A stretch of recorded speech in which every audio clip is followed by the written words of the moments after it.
after being stuck inside. So we're glad to see you. Thank you for being here, and I apologize for us being a few minutes late. So we have a quorum, so that gets us to our Pledge of Allegiance. So Senior Board Member, will you please say the pledge for us? Allegiance to the flag of the United States of America and to the republic for which it stands, one nation, under God, indivisible, with liberty and justice for all. Thank you so much. I was going to say, I just saw the banner behind me, so if you wondered what in the world was I responding to like this, that's what it was. So thank you. So we have to adopt the agenda, so I would like to see a motion to adopt the agenda as listed. The agenda is printed. Second. All right, any discussion? All right, seeing none, all in approval of the agenda, adoption of the agenda, please raise your hand. It's unanimous. All right, thank you so much. That gets us to the director's report, and so for that, I will turn it over to our director of schools, Dr. Adrian Battle. All right, good evening, and thank you, Chair Elrod and board members. First off, I want to start by acknowledging that it's Happy School Board Appreciation Week, y'all.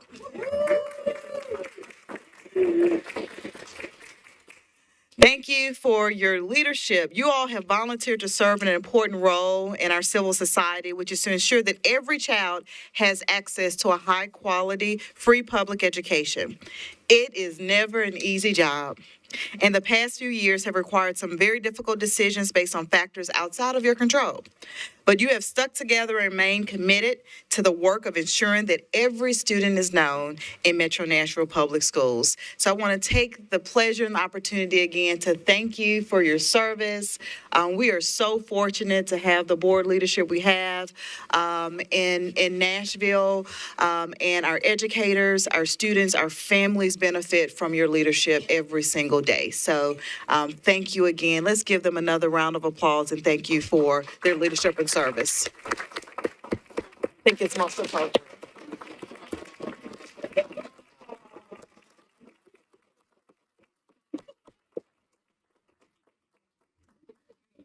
See how they do when the tables are turned? They didn't like it.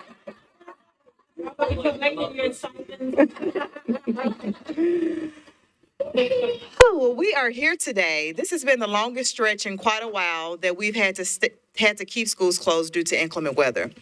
It is always a difficult decision when choosing to close schools, but safety must always be our top priority. And the weather and road conditions just didn't allow for us to safely get students and staff to school until today. Thankfully, this year we had 6 inclement weather days built into our district calendar. So we will have one left to go before we start using any makeup days. As a reminder, the board approves the district calendar, which includes a number of inclement weather days and identified makeup days. In addition to those traditional options, there's also a remote learning option that can be used by school districts for up to 2 days a semester with some parameters. This is not something we've had to use since the law passed in 2022, and I'm hopeful we will not have to use it, but it is something we have been thinking about and preparing for. Under state law, each school year we will have a remote learning drill to ensure school teams are planning and preparing for this option if there is a need. We intend to give ample notice to schools and families if we think this option may be needed, as it requires some prior logistical planning, such as ensuring that students take their laptops home with them. That isn't an issue for most grades, but it will be to ensure our youngest learners have the district issue laptops at homes when needed. There are also some stipulations about meal service and exceptional learners that need to be addressed under the law, which we are planning for. All that to say, our primary goal is to limit the number of closures as much as possible, but to also ensure that we avoid having to extend the school year, if at all possible, so that families and staff can prepare ahead of time. This is especially important now that we have such a robust summer learning program with promising scholars that starts very soon after the end of the regular school year. We will continue to keep everyone updated and informed as to if or when this option will be needed and the steps we're taking to ensure a quality learning experience in a remote setting. Before I move on, I would like to take a moment to acknowledge our hardworking operations team. From the transportation department to our facilities teams to our nutrition services team, I just want to take a moment to say thank you for all you do, for responding even during inclement weather situations to help us monitor conditions, but also to ensure our buses, our cafeterias, our schools, etc., are all prepared for our educators and our students. Oftentimes, the community only monitors the weather conditions and does not take into account the complexity of these decisions and preparations. But this team does, and they do a fine job at it. Chief Sullivan, Edie Starks, the rest of the operation teams, please receive and send our heartfelt thanks to our entire operations team. Behind the scenes, we all know what we faced as far as the weather conditions, the drop in the temperature. We had many things we had to respond to over the break. And so this team continued to push, they continued to sacrifice to make sure when it was time for us to come back to school, that our school buildings and our conditions were in a place for us to do so. And that's something we also have to take into account. And so I'm just so proud of our operations team, the leadership that we continue to see, and the concern for all of our educators and our students. So please extend our heartfelt thanks. Many of these employees are right now transporting students, preparing for tomorrow, responding to needs. And so I know many of them could not be here, but we want to make sure we took the opportunity to give them our thanks.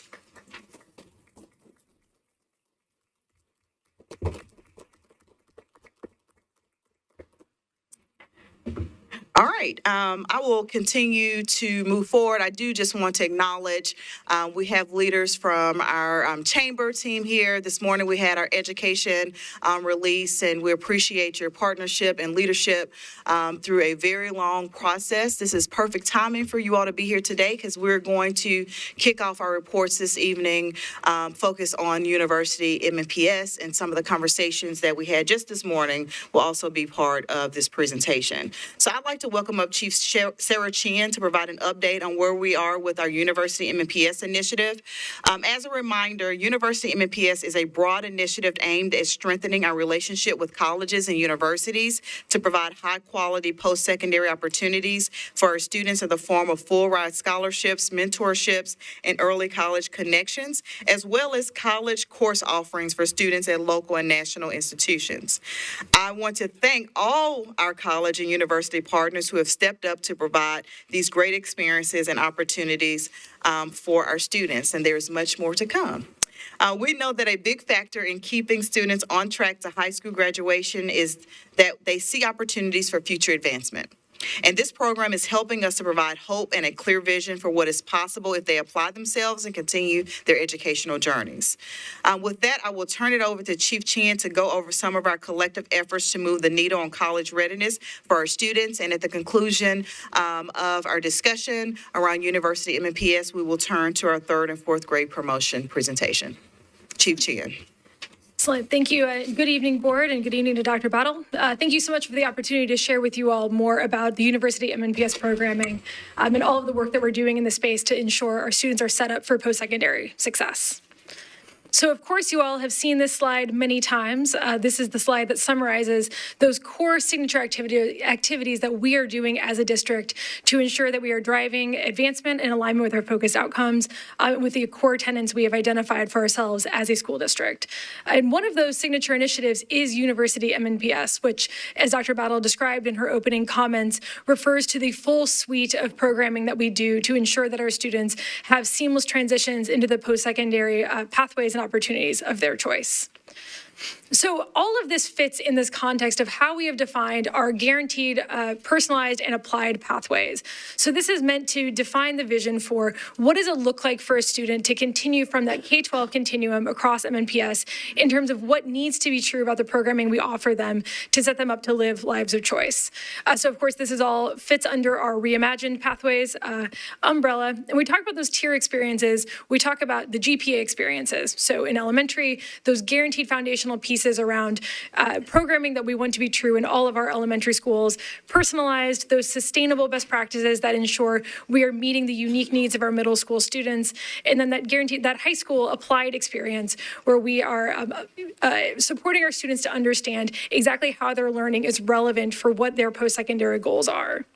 And then on either side of that continuum, so the GPA experience lays out that K-12 vision for our student success, but in that birth 3 space, of course, we've told you all about our Grow Together with MNPS initiative. That is the work that supports students in that 0 to 3 space so that we are really meeting the needs of our kids from the day a child is born here in Davidson County. And then on the other side of that continuum, the university MNPS vision. So that is our commitment to ensuring that as our students from birth in Davidson County until the day they graduate from high school are receiving these deliberate supports as MNPS students, and then we are ensuring that seamless transition into their post-secondary goals through the university MNPS programming. And all of this is our collective vision for college and career readiness. We know college and career readiness doesn't start in high school. It certainly doesn't start in the senior year. It is that full birth to graduation continuum of how we support our students to be able to live lives of their choosing in their college and career work. So we're going to spotlight a few of these key initiatives that we do as part of our university MNPS programming today.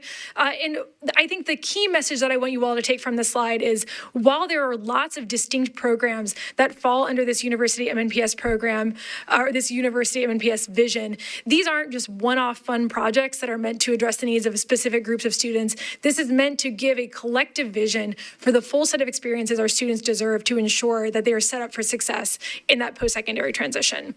So we're going to go through each one of these opportunities individually and then end with a call to action and support from the board. So we'll start with University U at Belmont University. This is a really exciting program that we do with Belmont University that is meant to give our kids a strong vision of what it is like to be at college, and for some of our students to really help them picture what it will be like for them to transition into that post-secondary opportunity. So this is a program that is unique in that it targets not necessarily our students who are getting 30s on the ACT and are clearly college bound. We target a population of students who absolutely are set up for success in college, but who we know need additional support to picture themselves at college and to really see themselves as people who are ready to be successful in that 4-year degree environment. So for our students, they start out as rising juniors. So this is the kids who are applicable for this program start out as sophomores. They start the program in their summer before their junior year, and then take an additional summer, the summer before their senior year. And during this time, they have a residency experience at Belmont where they spent 2 weeks on Belmont's campus, taking classes with Belmont faculty, staying in the dorms, eating the dining halls, really getting that chance to see themselves in college. And what we are seeing through that program is that it's changing our kids' understanding of what they are capable of and the fact that they really can be successful in a place like Belmont. So of that first cohort, we had 7 kids who were part of our first cohort. 3 of them went on to Belmont University after undergrad, and we are growing the program each year. So last year we had more than 30 kids participating, and of course we are seeking to continue to expand this program as much as possible because we know it is life-changing for our students.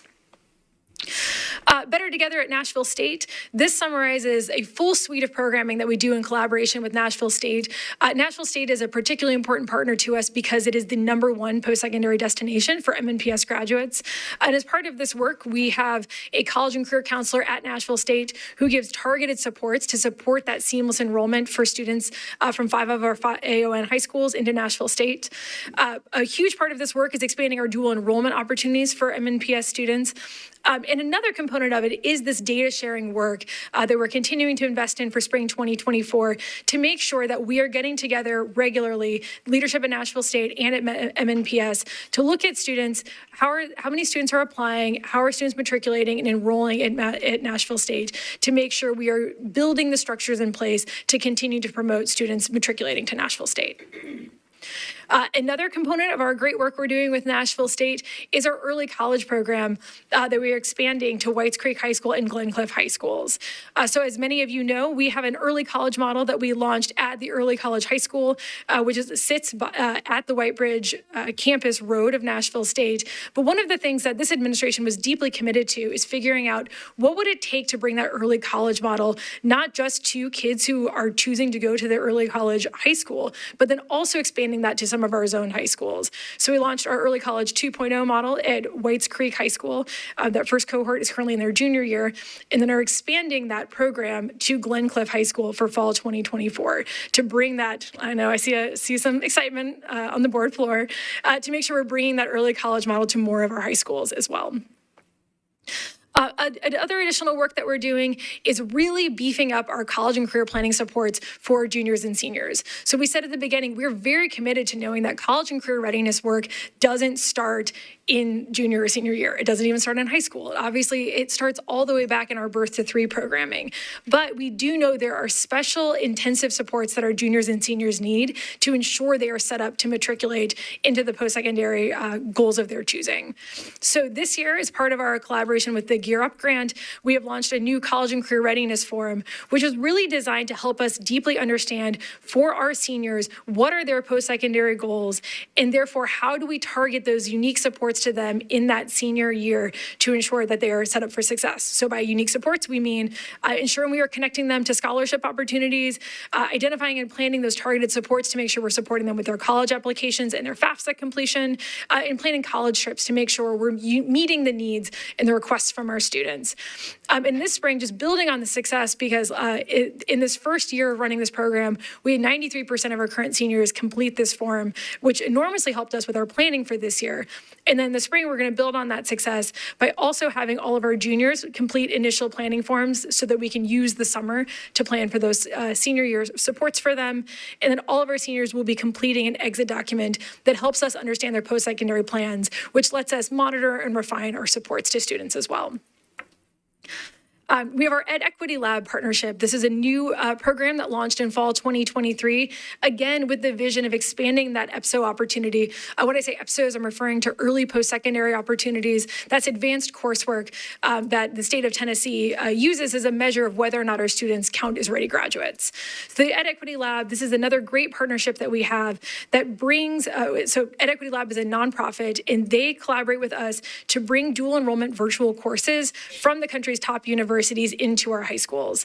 So we launched this fall with a class at Antioch, who is taking courses at Stanford, and a class at Maplewood taking courses at Howard. And then, like all of our dual enrollment programming, this gives our students both high school and college credit and counts towards their ready graduate status. And I did not include this on the slide, but I do have to acknowledge that this program is expanding this spring to also include Cane Ridge, Stratford, and Overton High School as well. And last, but certainly not least, because I like to save it for last, because I think it's just sort of the culminating joy of so much of the great University of MNPS work, but the University of MNPS scholarships.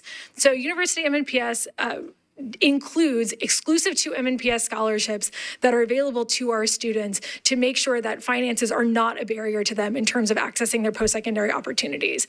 So this is just a truly unique opportunity that we offer as a school district, because these are scholarships that we have brokered with area universities and colleges that are only available to Metro Nashville grads who graduate from one of our zone high schools to get to access these programming and remove finances as a barrier to them going to college. So as you can see on this slide, we've called out the specific programs. We have 100 full ride scholarships with TSU, 50 with Belmont, 10 with Fisk University, and 10 with Liftoff to Lipscomb, which is a specific program for students who want to be teachers at Lipscomb University. And more to come, because we are continuing to expand the work and the universities that will be making up this partnership as well. So one thing that I want to make sure we bring to y'all's attention this evening is the FAFSA updates for 23-24, because FAFSA is a critical component of all of the work that we've been talking about, because FAFSA is sort of the enabling condition for our students at the end of all of this great work that they've been doing to prepare for college, to make sure that they're able to access college at as low of a cost as possible to them. So FAFSA is the free application for federal student aid. It is a document that is required by all of our college-bound seniors, and it is nearly always required in order to access scholarships, especially ones that are need-based. So this is a document that is collected by the federal government and designed by the federal government. And for this year, the federal government has redesigned FAFSA so that students who are attending post-secondary institutions will have less data to report when they're completing the FAFSA. So that part of this change is a good thing. However, because of that redesign process, the FAFSA was open for completion 3 months later than it normally is. So normally the FAFSA opens on October 1st. This year it opened on December 31st because of that delayed timeline in order to do the redesign process. And our schools are now implementing their FAFSA support plans. So key changes for 2024 that I want to make sure everyone is aware of.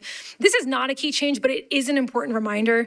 So as a reminder, parents and guardians must provide their information for their students' FAFSA form for that form to be considered complete. So this is true even if the parent or guardian is not paying for their child's education. There are exceptions. For example, if a student has been abandoned and cannot reach their parent, or if the parent is incarcerated, but in general, a parent must participate in the FAFSA for it to be submitted and considered complete. This problem of parents fearing participation in the FAFSA is exacerbated this year under the new FAFSA redesign, where parents and guardians are called contributors. That sounds like you are being expected to contribute financially to your student's education. When we say contributor in this context, what we specifically mean is a contributor to the FAFSA form.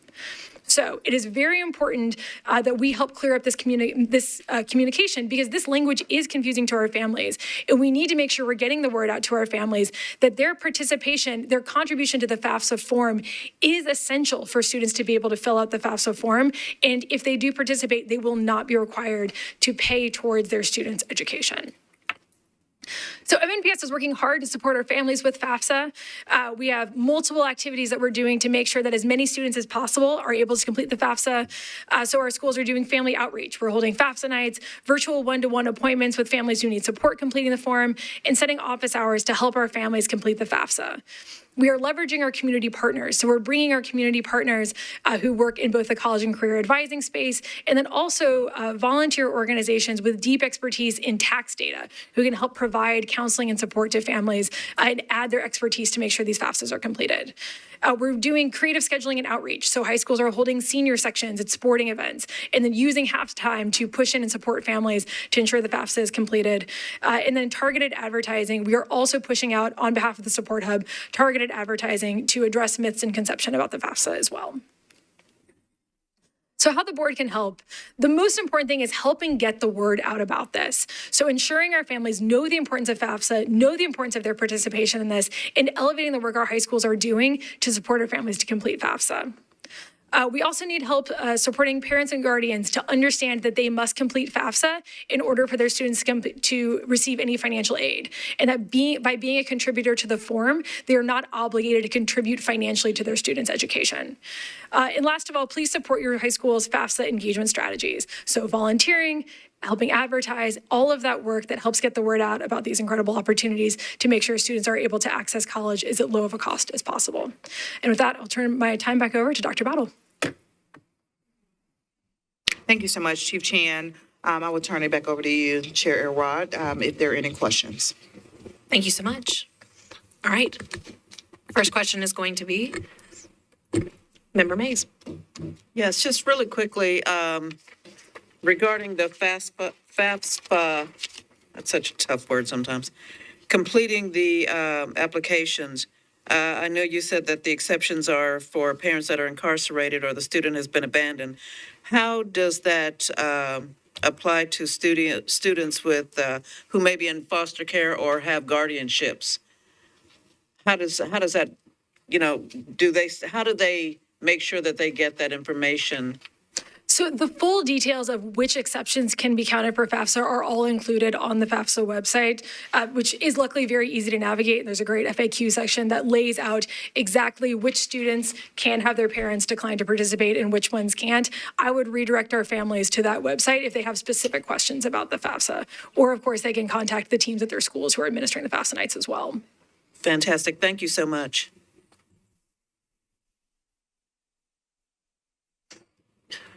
First to you. First is going to be Member O'Hara Block and then Member Tyler. Thanks for this presentation. It's super helpful to hear more about all of these different activities, and it's really an impressive breadth of things that the district is doing. I'm curious, you talked a little bit about the Nashville State Data Partnership. And earlier today at the Chamber report, there was some there were some of the recommendations that also had to do with data. Can you talk a little bit about how the data that we get on students for FAFSA completion, enrollment, financial aid, where they apply, where they end up going, like how is that data utilized at the district and school level to think about strategies? So lots of different answers to that question. The main thing is that right now we are responsible for collecting and compiling nearly all of that data. So in terms of where our students choose to go to school, our best sources for that right now are our own students self-reporting that data. Likewise, when we get data back around how many students have applied to specific colleges, that is data that we collaborate with area universities to get that data back to provide more support to our students. So right now, there's a big responsibility that falls on MNPS to be the linchpin in the sort of collector of that data and then turn around and use that to support our students. So that's the first thing I would say. And the other thing that I would name is for FAFSA, we generally can get that data back. This year, it is pretty significantly delayed, which is another challenge that we are facing in terms of giving those targeted FAFSA supports. But then in terms of how we use that data, we do provide supports to our schools to make sure that their counseling teams and their support teams have access to that data. We just are in the process of developing our new CCR dashboard, which is going to report that data back in a really clear, timely way to our schools so that they can then target their supports based at that school on the data we're getting back from our students in terms of who is applying to which programs and where students are in the college application process.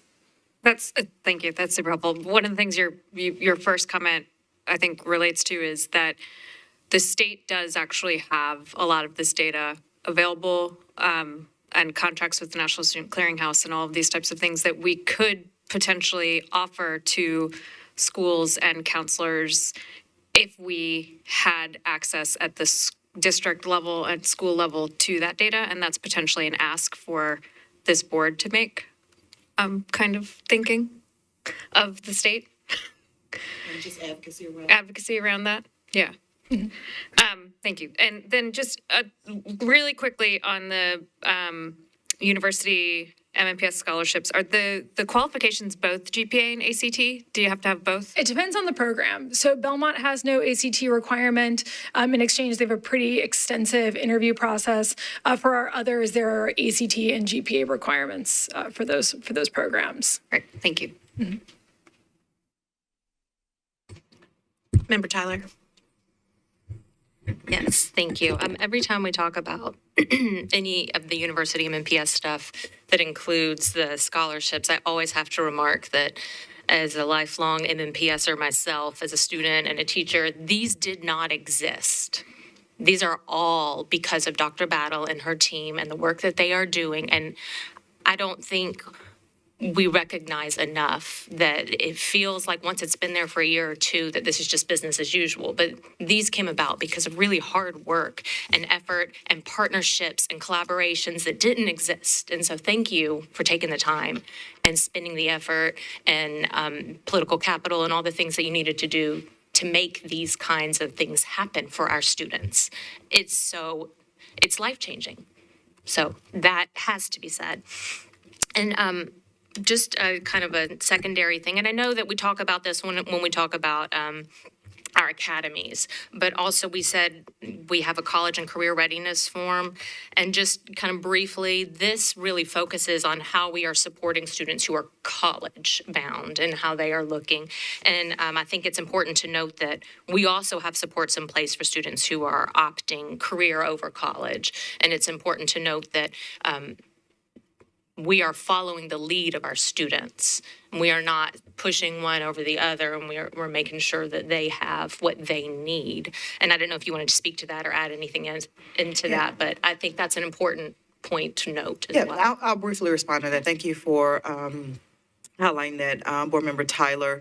It is our responsibility to make sure that we equip our students for whichever pathway they choose, both college, career, or enlistment. Like, we really want to make sure our students are empowered, that colleges, careers, wherever they go, they're actually fortunate to receive our students. And while we're taking quite a bit of time talking about University MNPS today, which helps us around the college path, we are home to the internationally known academies of Nashville, which are career academy themed and pathway based. And so we are looking at all the prongs of pathways for our students. We talked about that this morning as well. This specifically is around the University MNPS work and what it means, what the steps and the supports needed for students who are on the college pathway to make sure they have access and know the milestones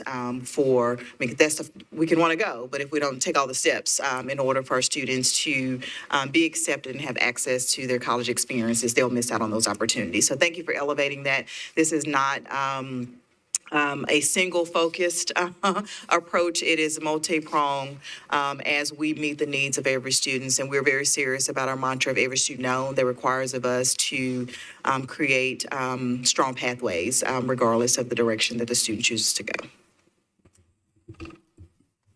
Thank you, that's all. Dr. Gentry? And thanks for the report. I have a couple of questions. The university, you at Belmont University, and the Belmont, the scholarships, are these in addition to Bridges to Belmont? Bridges to Belmont has been rebranded as the Bell Tower Scholars Okay, Program. gotcha. So it is the same program. Yes, So the that's a students different who are, so I think you gave a stat that 3 of the students who went through the summer 2023 cohort enrolled at Belmont? That was the summer 20, hang on, I have to think about this. The summer 22 cohort. 22 enrolled Yes, at Belmont? Yes, And did they as Bell- receive Bridges Bell I Tower? believe so. I think all 3 of them did. Okay, But, all right, so it's a feeder for that. So, and how many were in that 22 cohort? there were only 7 in that first So cohort. the other 4, do we know what they chose? Did they choose another university or did they opt out of college? I do not have that information, but I could find it for you. Okay, so is it a practice to survey the students who are in this cohort to have that data? Yes, and it's also part of our holistic goal of surveying our senior students to understand their post-secondary destinations. Okay. My next question, and it's kind of overall for all of the initiatives that we have, are we taking an opportunity to educate parents as we are introducing students to college opportunities? Do we have any corollary activity that we're doing with the parents of those students? And I asked the question, and I think you and I have had this conversation a while back when it was still called Bridges to Belmont. That program struggled keeping students in the program, partially because a lot of misconceptions about what receiving a scholarship to college really meant, right? So we send letters to students that says we are awarding you a $150,000 scholarship. A parent sees $150,000, right? And so, and with Belmont being located where it is, initially that cohort was a South Nashville primarily based cohort, and there were a lot of pulls on that student, bringing them back into the neighborhood, responding to other requests and needs that conflicted with their commitment and time needed to be successful in college. And so I say all that to say, I speak a lot in other spaces around this concept of cultural capital. Often, and I know my parents were in the same situation, that being a first-generation college student, there was a lot they did not understand about what was expected of me and my time that could no longer be available for other things and other requests that my family had of me. So where are our opportunities, or are we creating opportunities to educate families around what it means for a student to receive this opportunity, what's necessary from them, and what may not be in their capacity once college becomes their priority? I'll take this question, and Chief Chan, feel free to respond. I'll start with the question around the student. Part of the reason that we've built up our structure around, let's take the Bell Tower scholarship opportunity, that has expanded, more than doubled in the number of students who are eligible for that scholarship over the last couple of years. And by the way, this is 50 every year, right? This is just not a cohort of 50 students. So that's what really helped the birth of University U, right? So we had some experiences where students would be eligible, qualify for, and begin to attend Belmont University. And we see this nationally, like the persistence rates were dropping. Students were starting and not finishing. So in response to that, one of the responses to that was to create University U. University U, as Chief Chin just mentioned, is a 2-week residency on the campus of the university prior to the junior and senior year to do things like what you're sharing. One, what it's like to live on campus of a college, getting exposure to college level courses and rigor, working alongside college professors, advisors, and mentors around what it's going to take in order to be successful. The application process, all those things. And so our team works closely with the University U team at Belmont as an example to really build out what really becomes a bridge or a transition program to help students prepare for that. And we're already seeing early indications of the success of having University U and students being able to persist. You might remember last summer, I told this story about going over to visit students who were on the residency, and it's 2 weeks. And after week 1, we had several students who were struggling with staying, right? And we're talking about an in-state college opportunity. And so just being responsive to that, my team who was there, staying with the students and keeping them encouraged, reached out and said, Dr. Battle, could you swing by? We want to make sure that we are leaving no stone unturned to make sure students feel motivated, that they feel supported. And so I personally went over with the students who were there to have these conversations around what it took, sharing my own college experience, because if you're looking at it from the outside, it seems like it's easy for everyone else, right? So being able to share those experiences and having the professors and the mentors and the advisees from Belmont and MNPS being there to support our students. So we're seeing early indications from there. My team is eager to expand University U, not only at Belmont, but across all the institutions we have these partnerships with. I know, team, we are eager to expand. And the second thing with regards to the family support, we also, as we were building this, because we built this pretty fast, fortunately, we have strong partnerships with our higher ed institutions, so we were able to get these large partnerships off the ground pretty quickly. So that was kind of the first step. Let's get the opportunity there. One of the things that we're piloting this year, all the students that are part of these University MNPS partnerships have been elevated to my director's cabinet, so that when you have an experience like University U, sorry to overtalk that example, I could talk about some others, but I'm going to stay here. When they have their experience, we continue to have those touch points with our students throughout their junior and their senior year. More importantly, to get to your question, their parents have also been tabbed to be a part of the director's cabinet. And so they're getting intentional touch points around what their students are doing, what to anticipate, how to communicate this with other families, what their needs are. And so we have learned a lot, gleaned a lot already in our first few convenings from parents who have students participating on what their needs are and how we as a district can continue to support. So we're in the early development. I'm still going to call it a pilot at this point because we're only 3 convenings in at this point. We kicked off at the Every Student Known Summit, but that's one way that we're trying to make sure our families are, 1, aware, and 2, can also learn with their students what's going to be required of them as they matriculate into these programs. And the third thing I want to give a shout out to Chief Chin and Chief Braystead's team. We now have a full webpage dedicated to University MNPS, these partnerships, the requirements, what to expect, so on and so forth. And that was something that we realized we needed to beef up as well, so parents had the information at their fingertips. Okay, thank you. And I will be real nosy about this for a while. Yep. Just super passionate about it. I mean, I was a participant in college summer bridge programs. I've served as a counselor. I've developed, I've managed. So I know that they can be impactful, but I've also watched students lose full 4-year scholarships going home because, Big Mama's in the hospital. So it's, I think there's still education to be done there. So I'm looking at slide 8 under career and college readiness form, and you have a bullet point here around planned college trips. Is this something that you're asking the students to do, or is this something schools are doing? Where does the planned college trips come in? This is, Or this is the survey data? this is us describing how we respond to the data we get back from our students. Right. So when our students say these are the colleges that we're most interested in, that better equips the support teams in those schools between the Gear Up coordinators, the CCR coaches, and the guidance counselors for what are the locations that students need more support accessing and growing in their understanding of. Meaning what schools, what university opportunities. And so do we ever leverage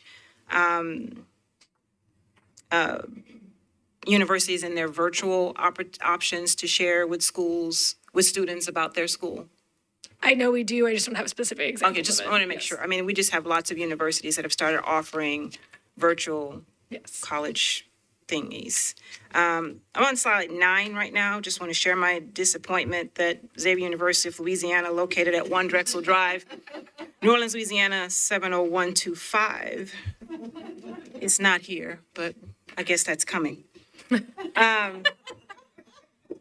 On slide 10, I see the number of scholarships that have been, that are available per year. So do we max out those scholarships? So are there 100 students that are receiving at TSU, 50 at Belmont, so on and so forth? We're on track this year to do so. Last year, we, 2 of the partnerships, we got in right before the final application deadlines. And so we were trying to make sure we could get the opportunity out to students. The majority of those scholarships were accounted for, but this team started extremely early this year of getting students on track. So it is my expectation that we will max out.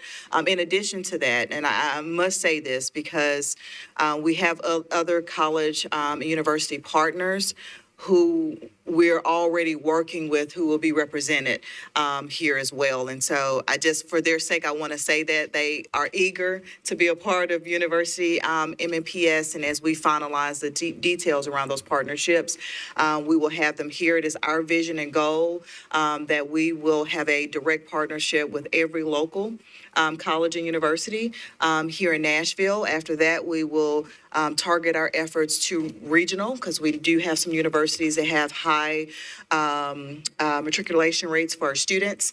And then we'll move to the national end. Of course, the Ed Equity Lab is kind of pushing us to the national forefront much quicker, but that is the vision, that the goal is to have every local college and university a part of University MNPS, and we're already in conversations with many of them. And so if any of them should be watching right now, I just want to acknowledge their work towards being a part of University MNPS. So just a follow-up to the available scholarships per year. So when was the first year we had these opportunities?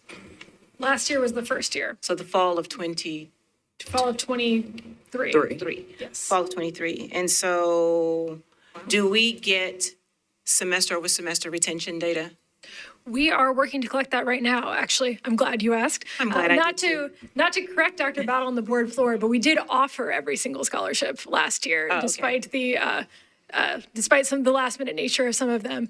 But one of the things we've been able to do through our partnership with Peer at Vanderbilt University is we have a rapid response group right now that is working to understand the matriculation data for those students and help us understand also through a qualitative lens, what are the supports that those students need and what are the things that might be driving both retention and any dropout risk, so we can make sure we're refining and providing stronger supports there. Okay. That's it. Thank you. Thank you for that correction. We did offer every scholarship last year. I didn't want you to sell yourself short, Dr. Battle. Dr. Nama McKinney. So Dr. Gentry hit upon quite a few of my questions, so I'm not going to re-ask those questions. I do have a couple of clarifications. We often have a habit of throwing out a lot of acronyms, and so I just want to clear up a couple of things really quick. When we talk about EPSOs, early post-secondary opportunities, Can you give me examples of what type of courses that would be for our Be students? happy to. So EPSO stands for Early Post-Secondary Opportunities and refers to the array of advanced coursework that counts towards that ready graduate status in Tennessee. So specific examples would include AP, IB, dual enrollment, local dual credit, and I can't remember. Industry certification. Industry certification. I couldn't remember quite what the name was for it. But yes, and industry certification courses as well. Okay, thank you. Another question that I have is, I believe she's already asked that, so I won't repeat that one. CCR, can you just clarify Yes, ma'am. CCR for me? I'm CCR sorry. stands for College and Career Readiness.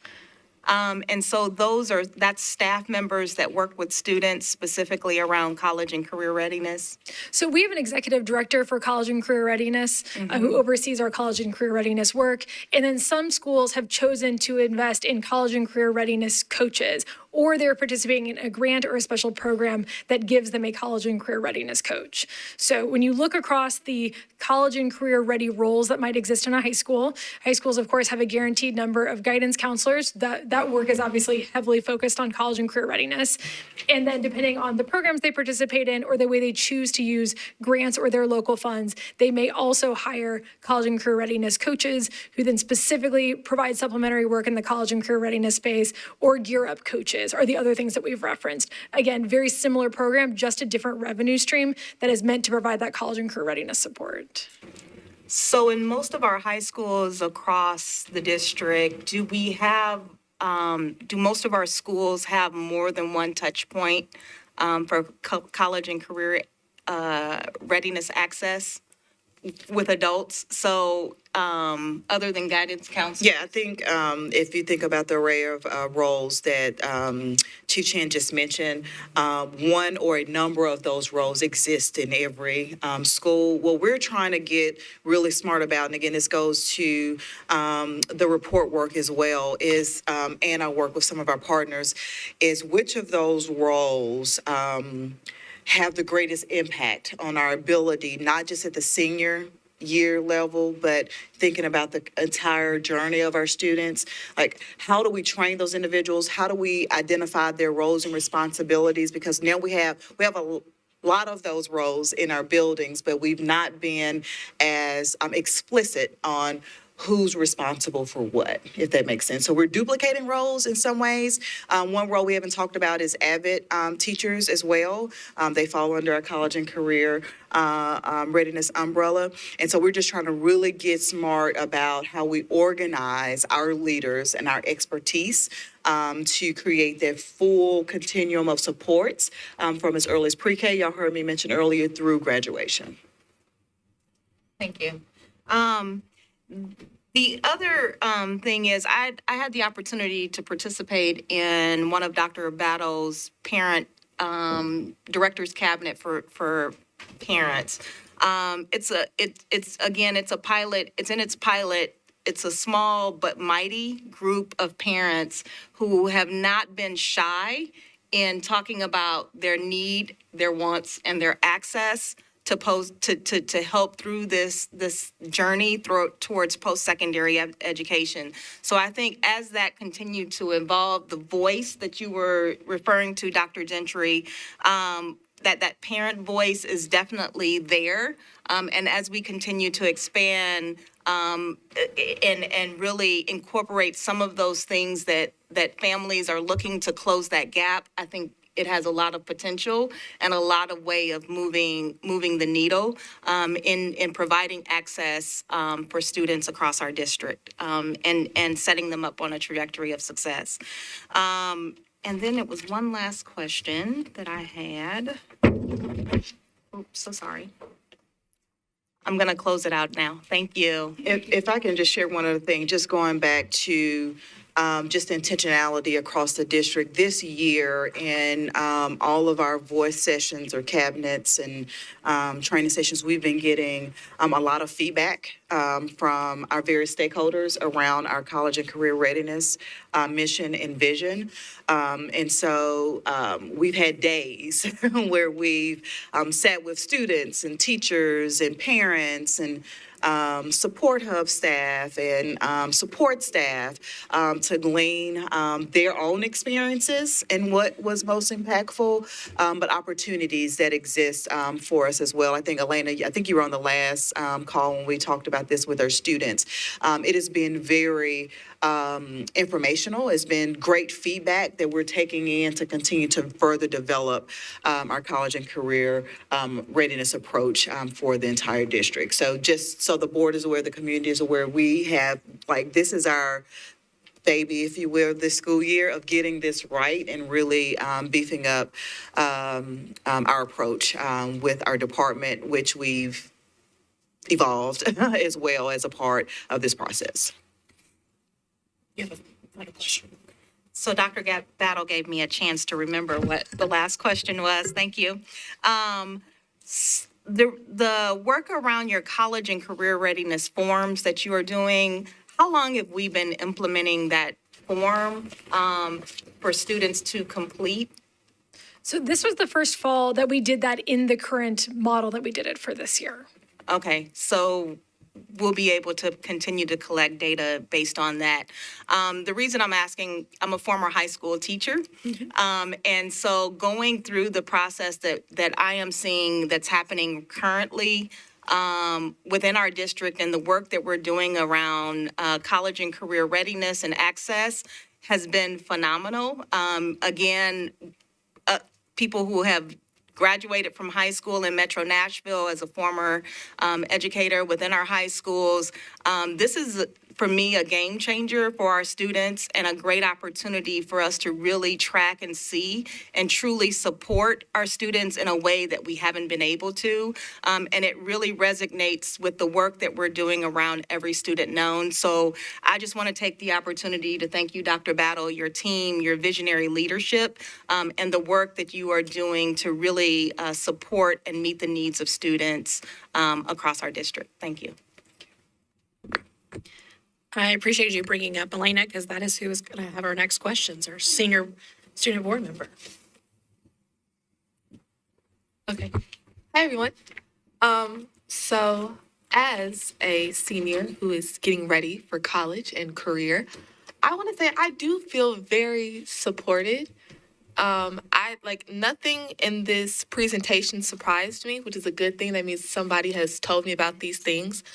And I remember last summer, I had these two separate friends in different groups, and they were talking about how they were at Belmont and they were spend the night for the week, and they got to stay on campus and they got to sleep in the dorms. And I was like, no one invited me to that. Like, I wanted to go. Like, no one.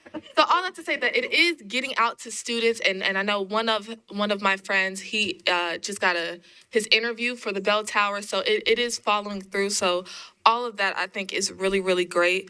I've said this, I know, on our cabinet things, but I have to say it on the board, that Elena is a huge fan of our college and career readiness coaches. We got one for the first time this year, and she's just like a game changer. And I really think like that's something that needs to be in all of our schools, because I have great guidance counselors, don't get me wrong, but you know, they do support the entire school. And so having somebody who's there strictly for seniors and to get them to college is, I think, it's just been like a game changer, like I said. And I think that that's why I know about all of this, is because she's like blowing up our emails all the time.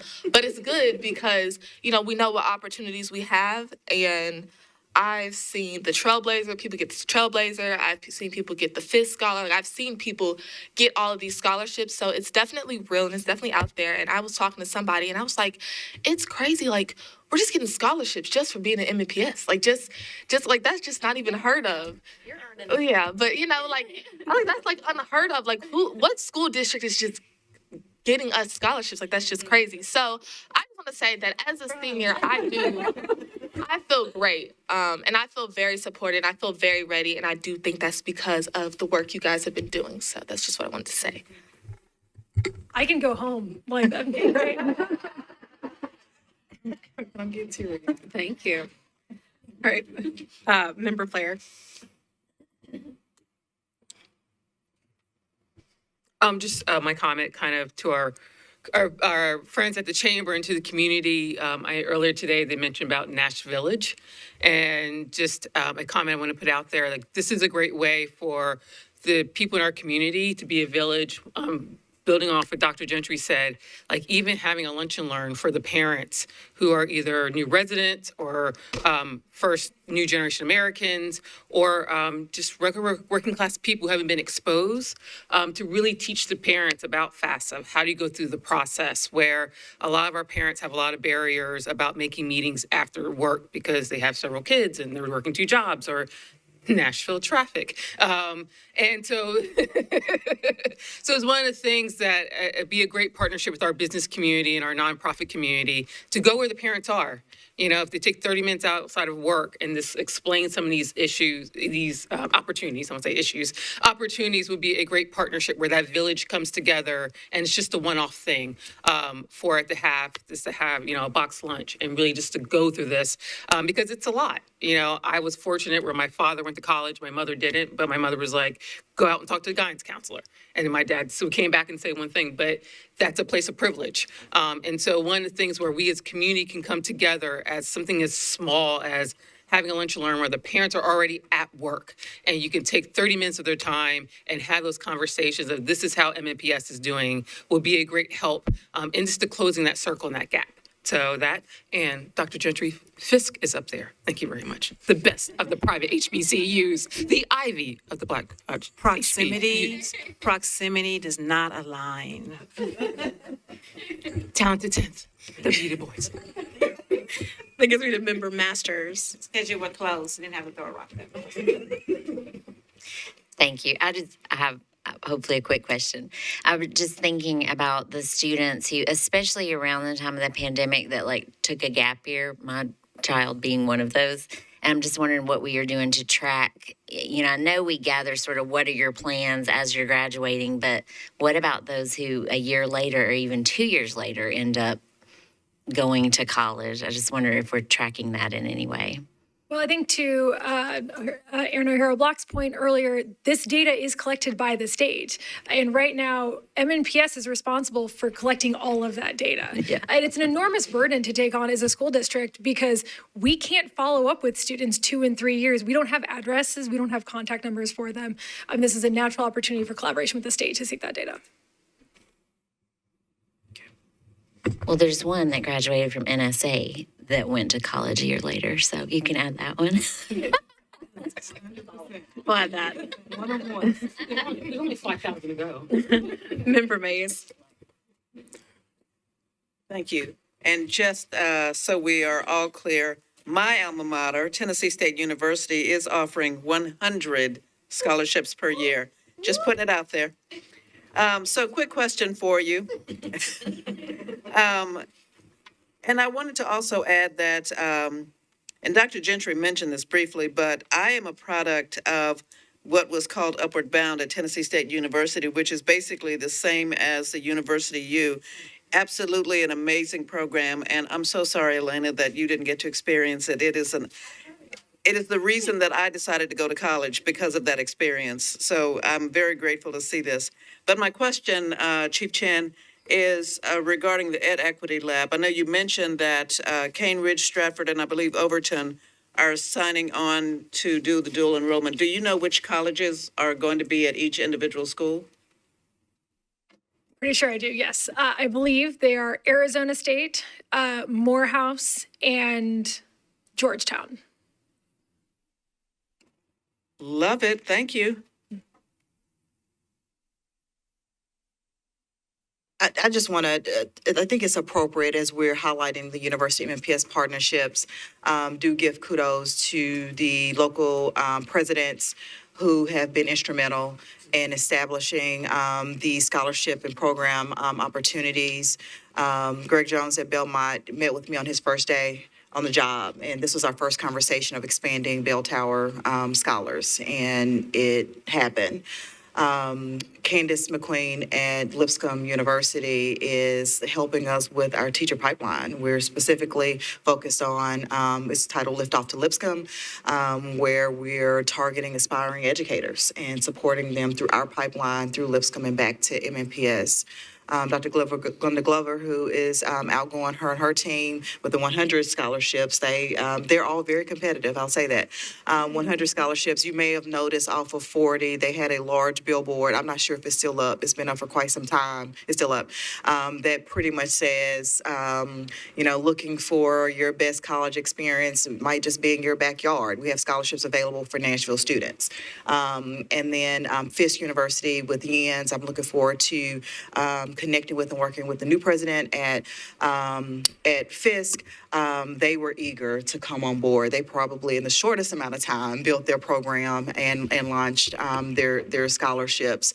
And for the other college presidents of the college of our colleges and universities, we've already started conversations with them as well. So I just wanted to give them and their teams kudos, because they've all been pretty instrumental in making this available for Nashville students. And, it's pretty easy to do so, because as we share with them, they're always looking for the brightest and the most talented students. And look no further. We have them right here in Nashville, and they've embraced that and are eager to make their campuses home to our MNPS students. So I just wanted to acknowledge them as we're celebrating the partnership with our local colleges and universities.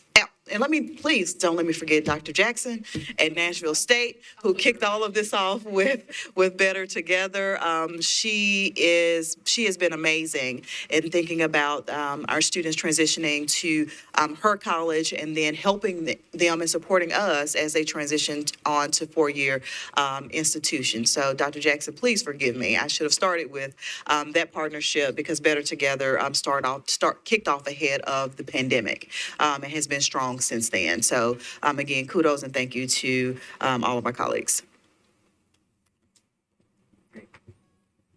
Member O'Hara Block. So there was actually a piece of legislation last year that I think had as a provision something around the P20. I know it was focused on P20 data and governance systems for P20, and may have had a provision around trying to get the data back to what we would refer to as data originators, basically the school district. So just something for us to keep an eye out for if it comes up. It's something I think there can be positive legislation. I would love to, you mentioned peer, and I would love to hear really quickly what research you all are doing with either with peer in this area. I know, so sort of leaving out early post-secondary, because I know we've talked a little bit about that, but on any of the other sort of university MNPS things and how you all are using that, and then how we might learn from that as well. So I will acknowledge for the group that we do have a working group with peer that is working on early post-secondary opportunities and researching how to increase access to those opportunities, which is obviously underlies all of this work. We then specifically have a rapid response group that is focused on the university MNPS scholarships. So the goal of that work being to make sure we deeply understand when we offer these scholarships, what are the characteristics we need to understand about which students are taking those scholarships, which students are declining them. If they decline those scholarships, what other opportunities are they taking instead? And then also making sure we understand those qualitative indicators around persistence as well. Thank you. Okay, I have a couple questions myself. My first question, I guess, will be about the MNPS scholarship, since I know that's something that we are all quite proud of. I remember when individual schools would partner with us, that of course it's for, I guess I shouldn't say of course, because it may not be obvious because it's so new to people, that it's for this number of students per year. And it's not just a one-time thing, it's 100 kids like at TSU every year. But I think I remember that each individual school also had additional supports, traditional or non-traditional, that they provided to students based upon whatever they already did for students. Have we found, or is that part of the peer research, of what are those best practices, what has been most successful, which ones are doing things like that? I guess, what is the difference between those additional supports, and are we seeing anything that we think we should implement across all of them? That's one thing we're looking at in the peer study, of course. But I also think this is a place where we are really lucky to have experts in our partners. Because while we are not the experts in the same way that a higher ed institution might be around what are the supports a student needs to persist through a 4-year experience, that is something that our colleges do have deep expertise in. And we really lean on our partners to design and implement those supports for our students once they reach college. So I'm thinking specifically about the supports that the Bell Tower students receive at Belmont. That is something that was designed at Belmont, leveraging the expertise of their own teams to make sure they're providing those supports to our students. Okay. Do I remember correctly that I think it was TSU that has like mentors that are within their own students? And that are we still planning on hoping that we have students that are a part of these scholarships that then become mentors? Are we still shooting for that goal? Yes. Okay, great. I need to, of course, bring up signing day. Are we doing signing day again? We are absolutely doing signing day again. Okay. Do we have any information to share about signing day? Is the date public? Can I say? We will get that to you ASAP. Okay. Think we finally nailed down a day and time, and so we'll get that communicated out to the board as soon as possible. Okay. In case the public doesn't know what signing day is, it's a great event that was had last year for all these students that were accepting these MNPS specific scholarships. And a lot of families were there. It was a really joyous, great experience. A lot of college participation. I was really impressed with all the mascot dancing. But at that, if we are going to try to capture parents to, I think, Dr. Gentry's point, and at one point, I think, member players, I think it's a good place for us to do that. If we're going to start to consider how do we reach out to parents to let them know what this commitment is, that seems to be an obvious place where they're already there. Their student has committed. And frankly, those are probably the most involved parents because they're already there. But I think it's a good place for us to try to capture parents since it already exists. I just wanted to make sure I said that part out loud. Beyond that, I know that the University of MNPS scholarships have been a large lift for your team and for you specifically. My question is there something that the board can do or the public at large can do to help us with this recruiting of colleges? This is a new program. This is new, not just here in Nashville, but nationally. This is a new thing. And it's a lot to ask of a university. Not only do we need those scholarship dollars, we need their commitment to the whole process operationally as well. Is there something that you could use from us to help recruit or have those conversations or show appreciation? Is there something that we can do to help along those ways?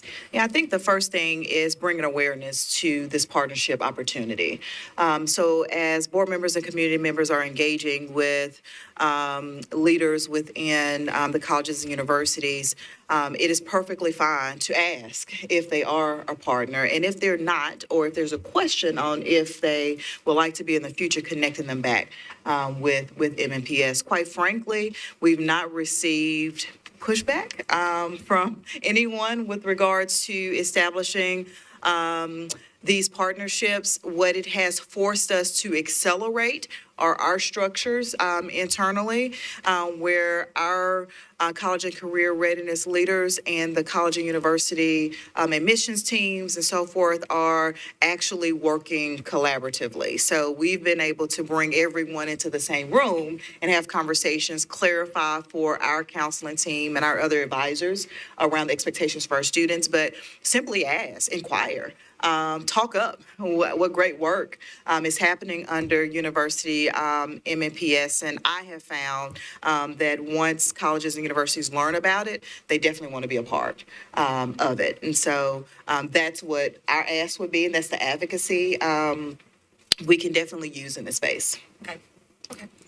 I think my last thing about the MNPS scholarship specific is when you first became director of schools, it was during if y'all probably may not remember, it was during a very busy time because it was the same week that the COVID-19 epidemic started. So we had a lot going on, but I remember I talked with you virtually and you had asked, like kind of what are some of your dreams? What are big things that we want to get done?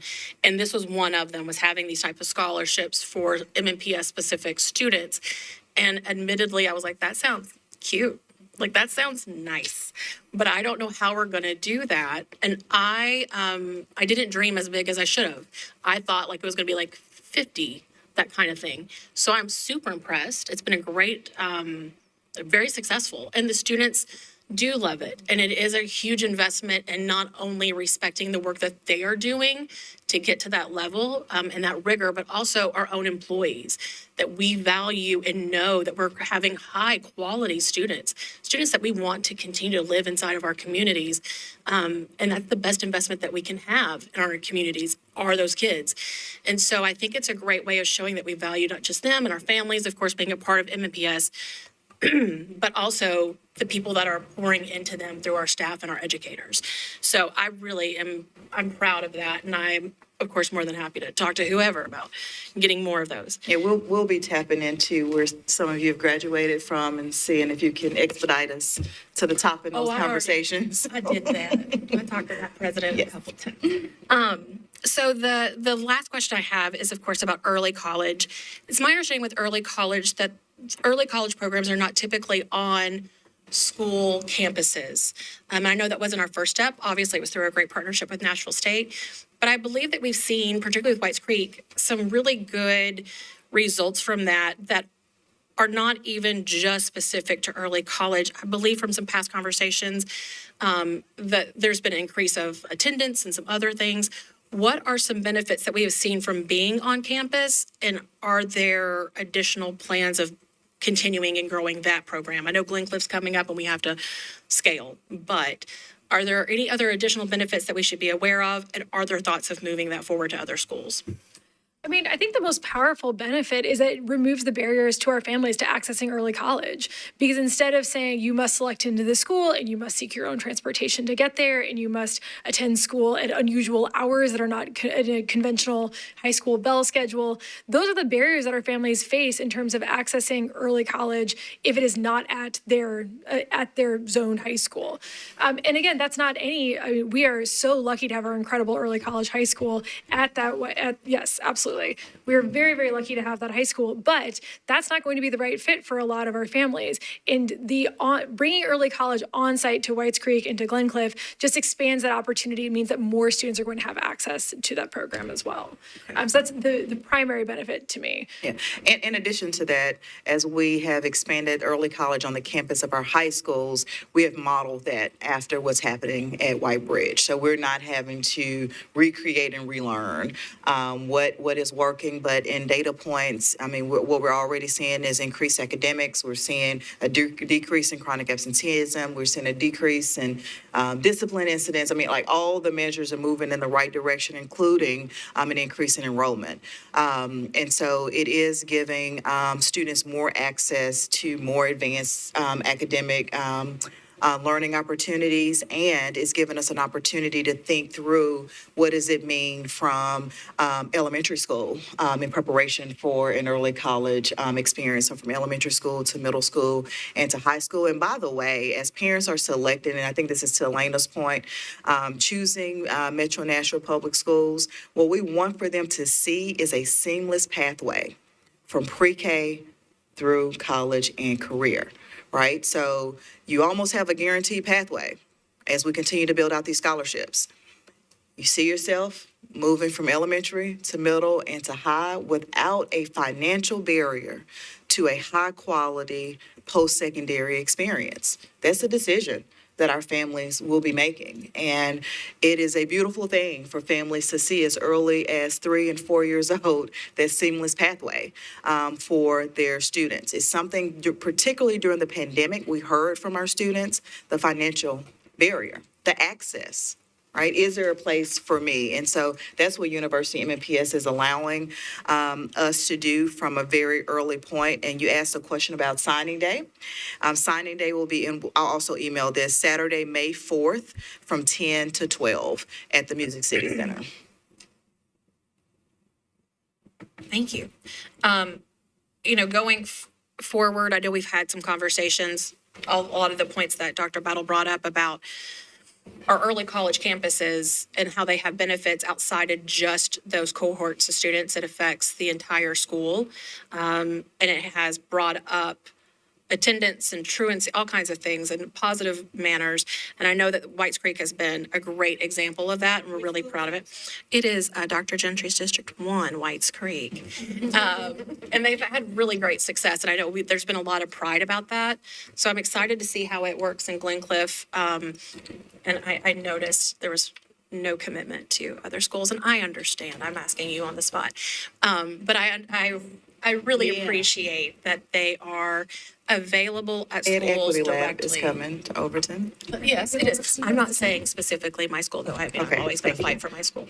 I love Overton. But for all of our schools, I think that there's some really valuable things. I don't want it to be overlooked, how hard that was to implement inside of a school, because it too was not something that was done. There was not a roadmap to follow to put those inside of those schools. But I think it was a wise move for us as a school system, because it affects not just that cohort, it has a broader growth for the entire school. It increases access, I think particularly for our DACA students. I'm really excited for those opportunities, and so I don't want to overlook them. The scholarships are amazing, and I know it's so much work, but I don't want to overlook that other great work that's being done there, and also encouraging us to expand it as well. So I think, Dr. Gentry, you had one last question, and then we'll hopefully be done. Dr. Thank you. Gentry. And I, the first one I missed on my notes. The second one's a little bit different. Do we have a consolidated schedule of FAFSA nights at our schools?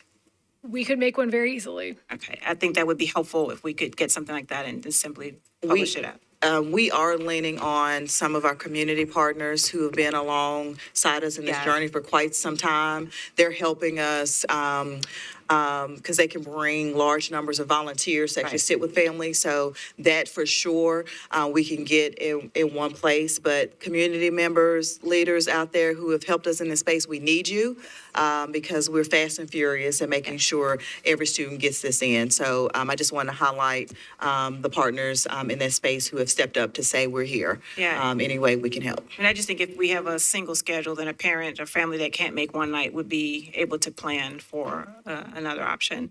So my second question goes back to the scholarships, and I apologize that I missed this, Chair Elrod. One of the things I get to do in my day job is create strategic partnerships with HBCUs and HSIs. Those partnerships come with money. One of the things I am very clear with those schools is that all money ain't good money. So I'm not calling you to force a yes. So when I think about the schools, or when you think about the schools we have and the schools that you're hoping to establish these relationships with, I know they come with scholarships, but I repeat, all money ain't good money. So what are the other factors that we're looking at, other than offering our students a scholarship, that makes that a good option for our students?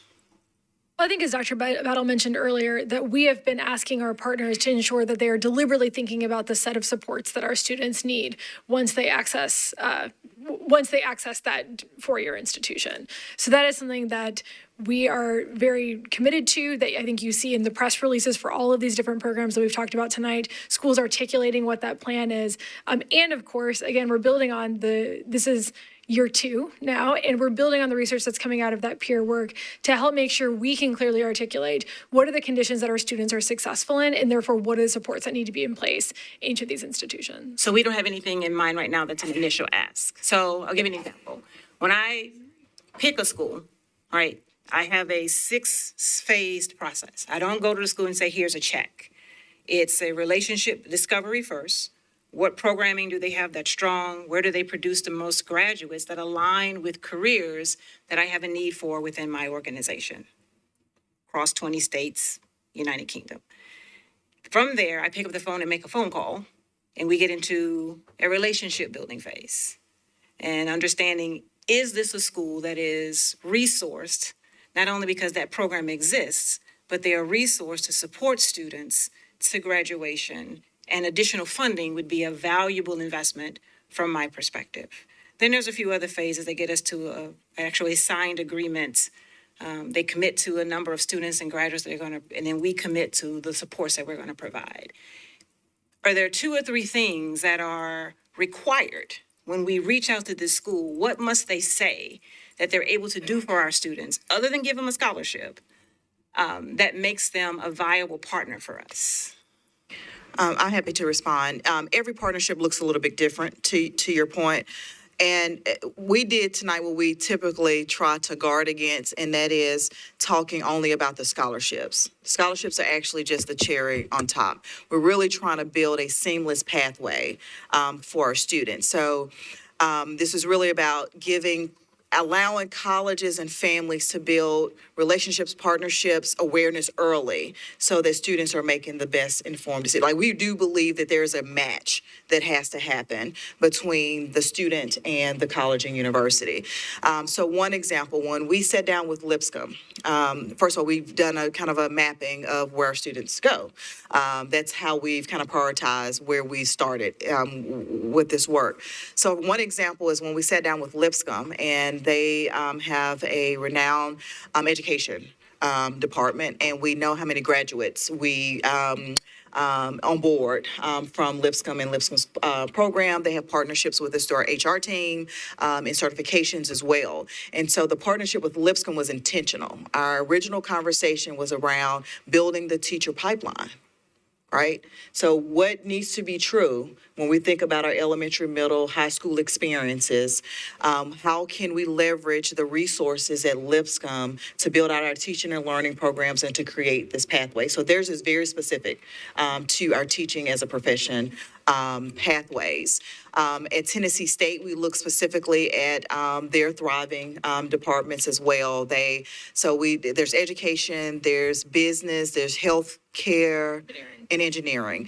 We would look intentionally, graduation rates, what we hear from our students about why they would want to go to Tennessee State, so on and so forth. And so every scholarship package looks a little bit different.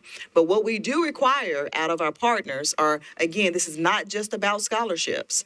We want to hear about the opportunities for bridge programs. We want to hear or the ability to replicate things like University U. We want our students to have priority access for college visits.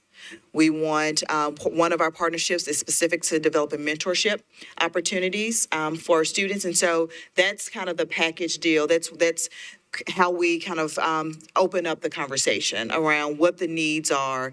Then we got to kind of go to our expectations around the University U partnership. But they all are very much different. Again, all of our scholarships to Lipscomb are for the education field, right? And we talked about the teacher shortage. We believe strongly in one way to get at that is to build your own pipeline with your own young people who are being touched by excellent and effective educators, right? And so that is the rationale for that one. But again, we could do that for all of them. Belmont is open to all of theirs. I don't think there's a very specific department or major that they have to have at Belmont. But it looks very different. It's important for us to leverage what's already working on the campus and matching that with the needs of our students as we create these agreements. So to your point, it is the reason we've not announced one just yet this year is that it's ongoing touch points to get there. And I mean, we're pretty bold about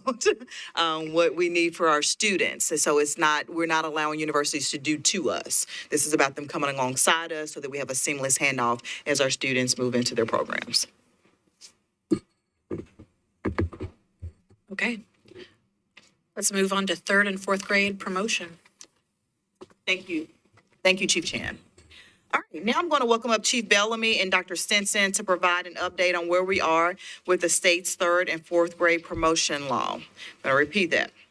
Chief Bellamy and Dr. Stinson will be coming up to provide us an update on where we are with the state's third and fourth grade promotion law.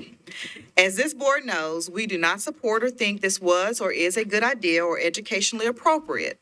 However, we must comply with the state laws in Tennessee. Last year, thanks to a lot of hard work by students, families, and staff, we were able to ensure that nearly all third grade students were promoted to fourth grade. Some of those students were required to receive high-dosage tutoring through the Accelerating Scholars Program, which we have been doing and doing extremely well and effectively. However, the promotion of those fourth grade students to fifth grade is conditioned on them achieving adequate growth on their ELA TCAP test, and the adequate growth measurement hasn't even been formally adopted yet by the Tennessee State Board of Education. Once again, showing that this law was not well thought out or executed. And so for the protection of my leaders, I just want to reinforce, we are only communicating what we're required to do by state law. And of course, we're always going to do what's in our power, the best for our students and to protect our educators. So at this time, I'll return it over to Chief Bellamy and to E.D. Stinson. Thank you, Dr. Battle, and thank you, Board. And to be clear, that Dr. Battle's protection of our educators extends right down to our schools and our classrooms where all this work is happening. So the great work that we will present on, and I still stand by that MNPS is the best place to be if you have a child who might be affected by this law, given the supports we have, the successes we've had, and the supports we'll continue to put in place. So thank you for your time this evening, and we will jump right in. So I won't belabor the point that Dr. Battle has already elaborated. Here's the law for you. Just a reminder, the Learning Loss Remediation and Student Acceleration Act began last year after it was passed the years prior. That affected our third graders last year, and because of the growth clause, potentially can affect our fourth graders this year. And I'm going to let Dr. Stinson talk about our successes last year and potential ramifications of the next one before I jump back in and talk about our supports that are happening for our families. Dr. Stinson. Thank you. And we appreciate you, school board members. Thank you. Before we go into the 2024 data, we want to look back at some specifics about our 2023 successes.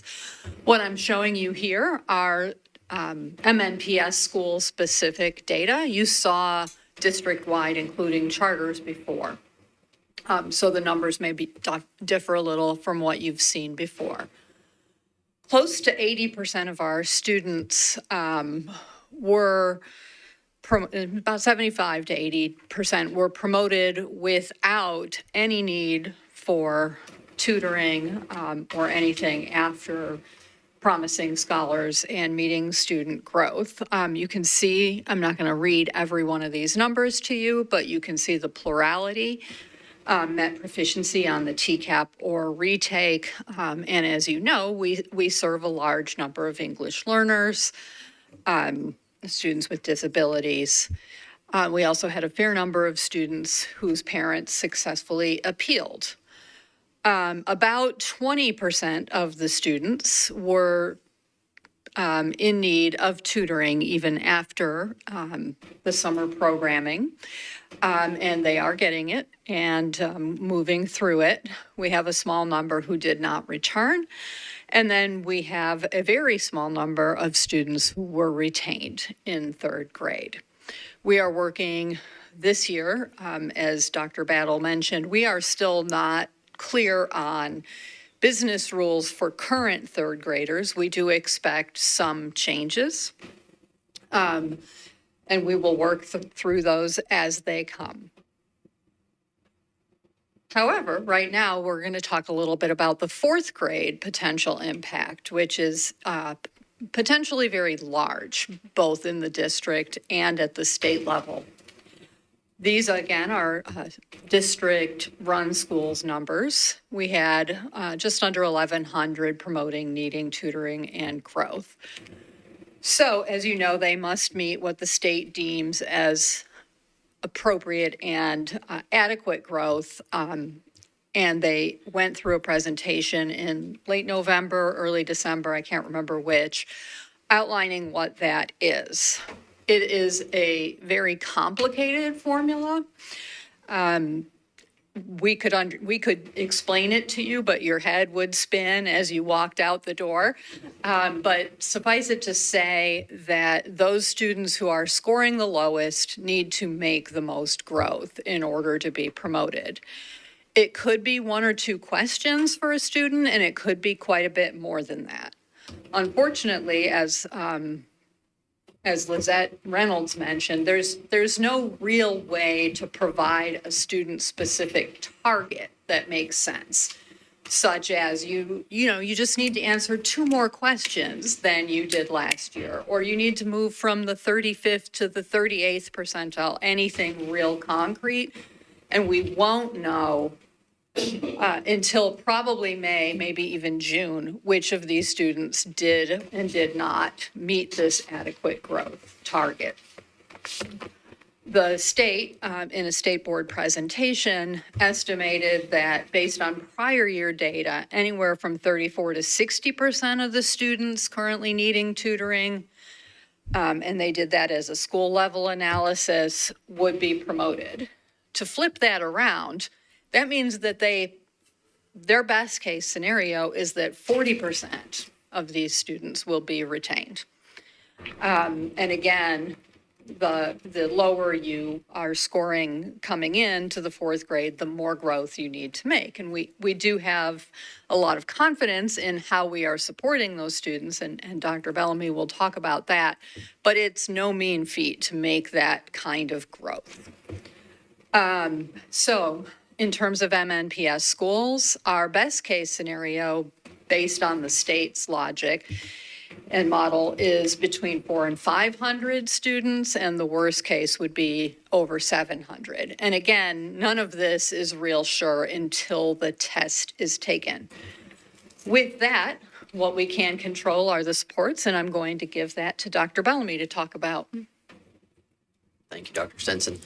So existing supports for students who are promoted, many of these programs you've heard about, you know an extensive amount about, and I'm just highlighting again how we direct those supports. But students promoted to fourth grade with required tutoring have been assigned to accelerating scholars in the fall semester since September, the window, and that's a program administered by Chief Chen's office and Grace Bailey, who does a fantastic job there, and obviously happens at the school level daily.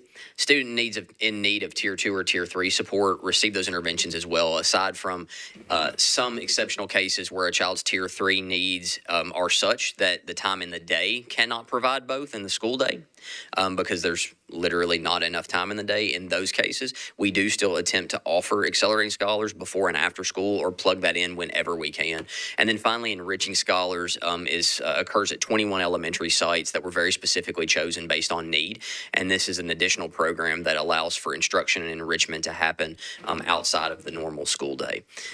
So those are existing supports on top of just improved Tier 1 instruction, which is still one of the best strategies. And our district has made great strides over the last 3 to 4 years in our improved instruction in that area, which is still, again, one of our core strategies. And then I'm going to move into just a timeline that the board can expect. And so just like last year, as we communicated with our third grade families, you will see a near identical timeline this year. I'm very proud of the work the district did last year, both in communication and in supports. To go back to Dr. Stinson's slide where you saw, I believe, 60 some odd students that were officially retained. That's a great monumental deal of effort at the school level and all the way up. And we're going to, again, put a timeline in place very similar. So you can see those first projections have already been sent home. A second wave of projection letters to communicate to parents and to project to parents where we expect their student to score will be sent home in February, late February, early March. The Support Hub is adding virtual sessions to assist our schools in getting the word out for parents.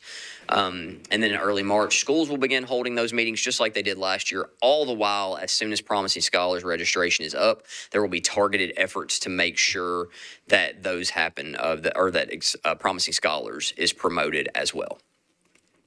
And then finally, a timeline for fourth grade. And as Dr. Stinson mentioned, many of the results we get from this happen in the summer. And that creates a timeline which is less than ideal. And our school's in a place where we're having to respond to timelines that are not of our doing.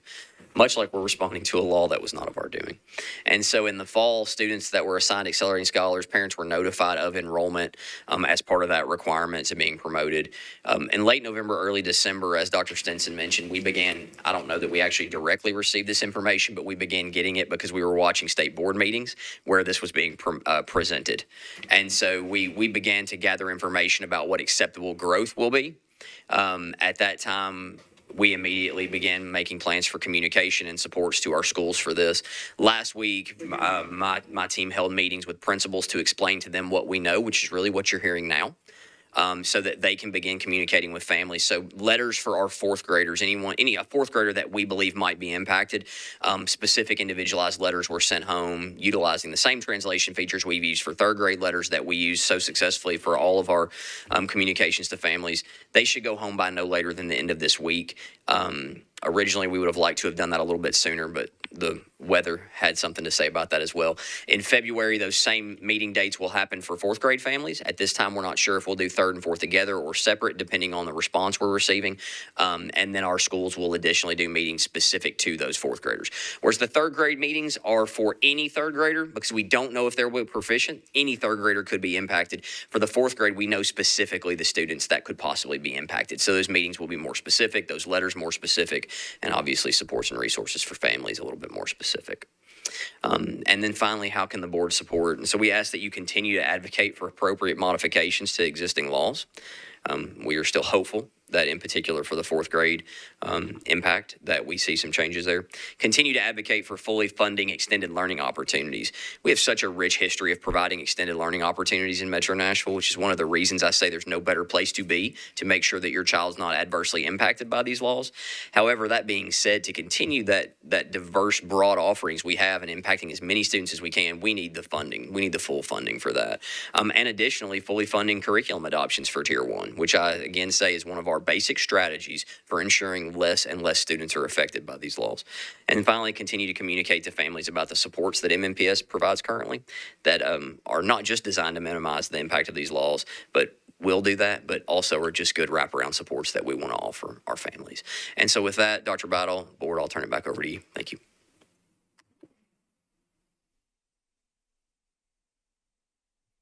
Thank you so much, Shane. Chair Rod, I'll turn it back over to you for any questions. I'm going to start with Member Tyler and then Member Mays. Thank you. I think it's interesting the state has created this scenario for us. I have a couple of questions you may or may not know the answers to. The first one, do we know roughly how many of our kind of at-risk students are kind of double or triple dipping into our various scholars programs and like doing enriching scholars and accelerating scholars and promising scholars over the summer? Or do we have students that are able to do that? I think a great number of our students probably do participate in all three. Obviously, the students we're talking about tonight all had to attend Promising Scholars. Yeah. Of the 60 retained, the reason they were retained is because they did not attend Promising Scholars or did not attend for 90% successfully. So the overlap between Promising Scholars and Accelerating Scholars would be near identical, minus the fact that, again, Chief Chin's team at this point is doing monumental work to increase those opportunities to every kid, not just kids affected by this, but the overlap of students who attended Promising Scholars because of the retention law and getting accelerated scholar would be near perfect. Enriching scholars, I would assume, will be very, very high at that level as well, but I would need to work with Chief Perry and her team to determine that. But I would expect it to be near 100% as well, at least for third and fourth graders. Yeah, yeah, that's what I was targeting. Yes, ma'am. Yeah. Okay, so cut scores are an interesting thing. They change every year. And is there a concern that because the cohort of students, period, yes, there is a concern. Yes, and we're done here. Yes. Is there a concern that the cut score for the current fourth graders will be higher than it would have been otherwise because the cohort of students is different? I know we didn't retain as many students as thankfully, we didn't retain very many on the grand scheme. But across the state, I know that that number may be large enough to affect the fourth grade cut scores. My concern is if the fourth grade group that is taking the test is bumped up a little bit because the ones who would have dragged it down have been retained, does that mean our students who are trying to make the biggest gains will have to make even more gains than they would have otherwise? And does that question make sense? Okay, yes, and can we, yeah. We have talked. Okay. The short answer to that is I don't know, but I don't believe the cut scores themselves should change because these are criterion referenced tests. The students should be asked to master the same material. Now, what might change are the percentile scores. Okay. Thank you for that clarification. Yeah, so it could be, and those will change just as a cohort effect. But the actual items and the number of items shouldn't change terribly much. So I don't have too many concerns about that. Okay, that's good to know. That was one concern that I had. Because I know that sometimes that 1 point and a different cut score in a different year can affect. And that being said, you know, each year items are different. Yeah. Right? And so they have to be equated. And I don't think they will, I think it should be okay. But, you know, even in our own benchmarks, we know that there is a difference with one item. Yeah. In the percentage of students who meet or exceed. So, you know, anything could happen, but I think it would be very hard to game that intentionally. Yeah, okay. I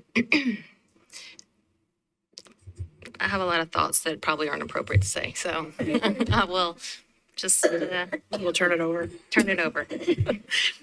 Member Mays. Yes, I think I have, I don't know how easy this question will be to answer, but I'm going to ask it anyway. Of the nearly 1,100 students that we have listed here that were promoted but that are still needing growth, do we know what the demographics are? Like, for instance, how many are EL students? How many are students with disabilities? Do we know?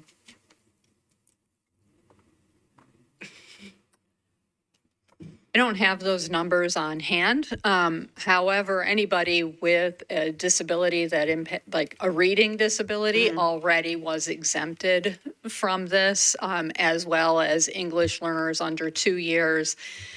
And most, but not all, English learners who did not pass the WIDA access test with a certain score last year in the reading section only. So those numbers will be low. That being said, we did do an analysis, and again, I don't have the numbers, but the demographics are inequitable, as you. Pardon me? We can't hear you. I said which we anticipated, given the nature of this law. Yeah, they do break along economic lines in particular. Okay, so those students we know are getting additional supports? Or do we know Yes, that I for mean, sure? when you think about our scholars portfolio, absolutely, we have had to guarantee that either through our promising scholars, through our accelerating scholars, and then we've gone above and beyond to include our enriching scholars programs. By the way, and we'll share in the weeks and months to come some evaluation data with the board around the effectiveness of our scholars program, and we're starting to see where we have the greatest impact, given where the student is currently performing with our scholars portfolio. So the good news is that it's working, and now we're being even more intentional around which scholars portfolio option we pair with students based upon where they are and what they need. Thank you. And I, like Board Member Tyler, will stop because I was very close to saying something that was probably going to be inappropriate. So thank you. Thank you very much. Thank you for that. Member Blair. So for layman's terms, so the test is basically graded on a curve, and it's not basically like a pass, fail, or I won't say pass, fail, because that's not the right phrase, but a threshold of saying, if I make this score, I am proficient. Is that correct? Is that a fair way of assessing it? Well, there's two things at play. The first is that a student can, of course, even if they were not meeting or exceeding last year, be promoted if they meet or exceed this year. And we expect a number of those students. But the growth is not exactly on a curve. It's basically, as I said, you know, the lower you are, the more growth you have to make. What they are doing is taking projections to proficiency over 8 years. And so if you make enough growth that you would reach proficiency in 8 years, and if you have that amount of growth in 8 years and you take 1/8 of it, that's how much growth you need to make. Okay. And then and that's also for yours, can you define cut score? So for people who are not in education, what Yes, does I'm cut sorry. score mean? That's okay. Just we get caught in the jargon. Yeah. A cut score is the score at which you either are deemed below, approaching, meeting, or exceeding. Each one of the scores is tied to a percent correct. That is what is done after the fact, and a certain scale score. So a cut score is basically that the score you need to score in order to be proficient. Thank you. Member Tyler. Can you be deemed approaching proficient and still be reading on grade level? And we already know the answer to that. But go ahead. Just want to remind everybody. Well, as Dr. Changus, my predecessor, has reminded the state multiple times, there really is no such thing as on grade level. That is an artificial designation related to those cut scores. What I can say certainly is that you could be reading at very close to an average level in the state and still not be deemed meeting or exceeding / what they call on grade level. Yeah, I think it's really important that we keep reminding the public and the people who are writing stories about this that students who are deemed approaching proficient does not mean they are not proficient. And it does not mean that they are not on grade level. And it does not mean that they are going to be a failure. And it does not mean that they don't know what they're doing, because they have artificially created this in a way that has made it hard on our students to feel like they are failing when they are not. So, thank you. I have a quick question. So, because the letters or notifications to fourth grade families is new this year, I just want to make sure I understand what they're receiving, because it's hitting their mailboxes potentially, and we'll get those phone calls. Are they receiving projection info, or are they receiving specific, I think you said they're receiving specific info to that student about where they stand based upon their tutoring, but I need clarification. The fourth grade letter we cannot create projections because we don't have, as Dr. Stinson explained, we don't have a way to project whether or not your fourth grader may or may not. So it is more a communication and a notification as a reminder your child was promoted, Right. has been receiving tutoring, and we are now beginning to learn about what acceptable growth will be. And so we are really putting them, making sure that our parents are aware, A, of the supports we've already put in place, B, encouraging them to reach out to your school. If you want to know what more can you be doing at home, or what more can we be providing. So it's really opening up a line of communication to make sure that that everyone is clear what is happening this spring based off a state law, not an MNPS law, encouraging if they have questions to reach out, or if they have advocacy to reach out to the appropriate people. But we are not in a place where we can make projections to where we could guess or to state how certain we are whether or not their child will show that growth. Okay, got it. I assumed not, because of what was said at the very beginning, which is that those are not available from the state yet. Do we have any good thoughts of when that might be available? And by good thoughts, I mean, that could be good juju, but it's basically, I have not watched some of those meetings. I find them painful. And so I don't know when we're anticipating that, but I know it has changed. So do we know when we're expecting that information, and do we feel confident it will be available at that time? I have no further question or comment. I'll let Dr. Stinson answer that in all sincerity. Go ahead. I was going to say, I believe the answer is no. Is that a good? I have not heard that they are planning on giving those. What I have done for our district is figured out what projection they were at from third to fourth grade, so I can tell who needs to make the most growth. Yeah. But I cannot tell you how much growth that is. Okay. And I don't believe the state there's just no way to do it in the way that they are describing until a little after the fact. That being said, there is a state board meeting in February, and we do hope and expect that things will, at minimum, become clearer.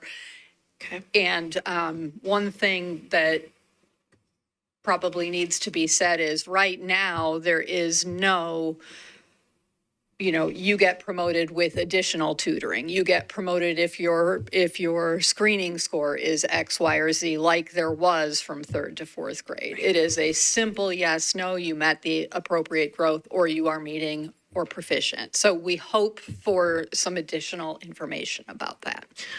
When we receive that additional information, will we provide that to families? Because if I was a family and received that letter, like all of us, it's new to us, I would assume we might get another chance. I might not know any different, because that seems logical that you would continue to try. So are we planning to communicate that to families when we get that information? And is that through the meeting process that we're talking about, or those individual letters, or do we know?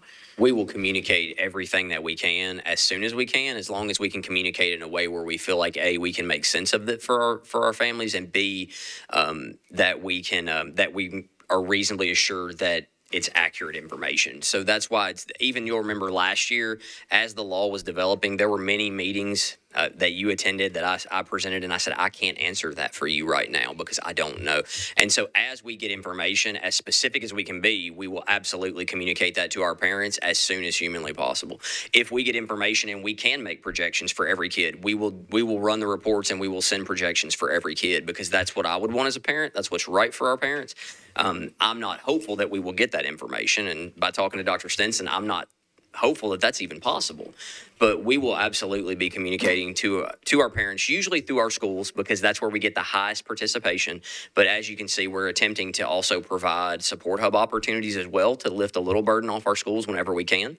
We invite our schools to those meetings so they can hear my staff present that first before they have to get in front of it and present it. Because rightfully so, our parents feel some kind of way about all of this. They should. And oftentimes our principals are on the front lines taking those questions. So we want to support our principals and our teachers in whatever way we can. So the short answer to your question, we will absolutely communicate early, often, and as much as we can, as soon as we have verifiable information that we can make sense of for our parents. Okay. That gets me, that's what I'm on. That gets me to my comment from my colleagues. Last year, I attended some of my school's 3rd grade informational sessions for parents, one, because I had my own 3rd graders, but also because I was interested in what that feedback would be from a constituent standpoint, and also because it's something that we do with lobbying and talking to our state legislators and providing that feedback. I strongly encourage you to do the same. It was really important to me to do that, to get that feedback, but also to Dr. Bellamy's point, there are many parents that we understand are very upset and frankly confused, because it is purposely confusing for them. And it was important, I felt like it was important for me to say, we will get you what we can get you.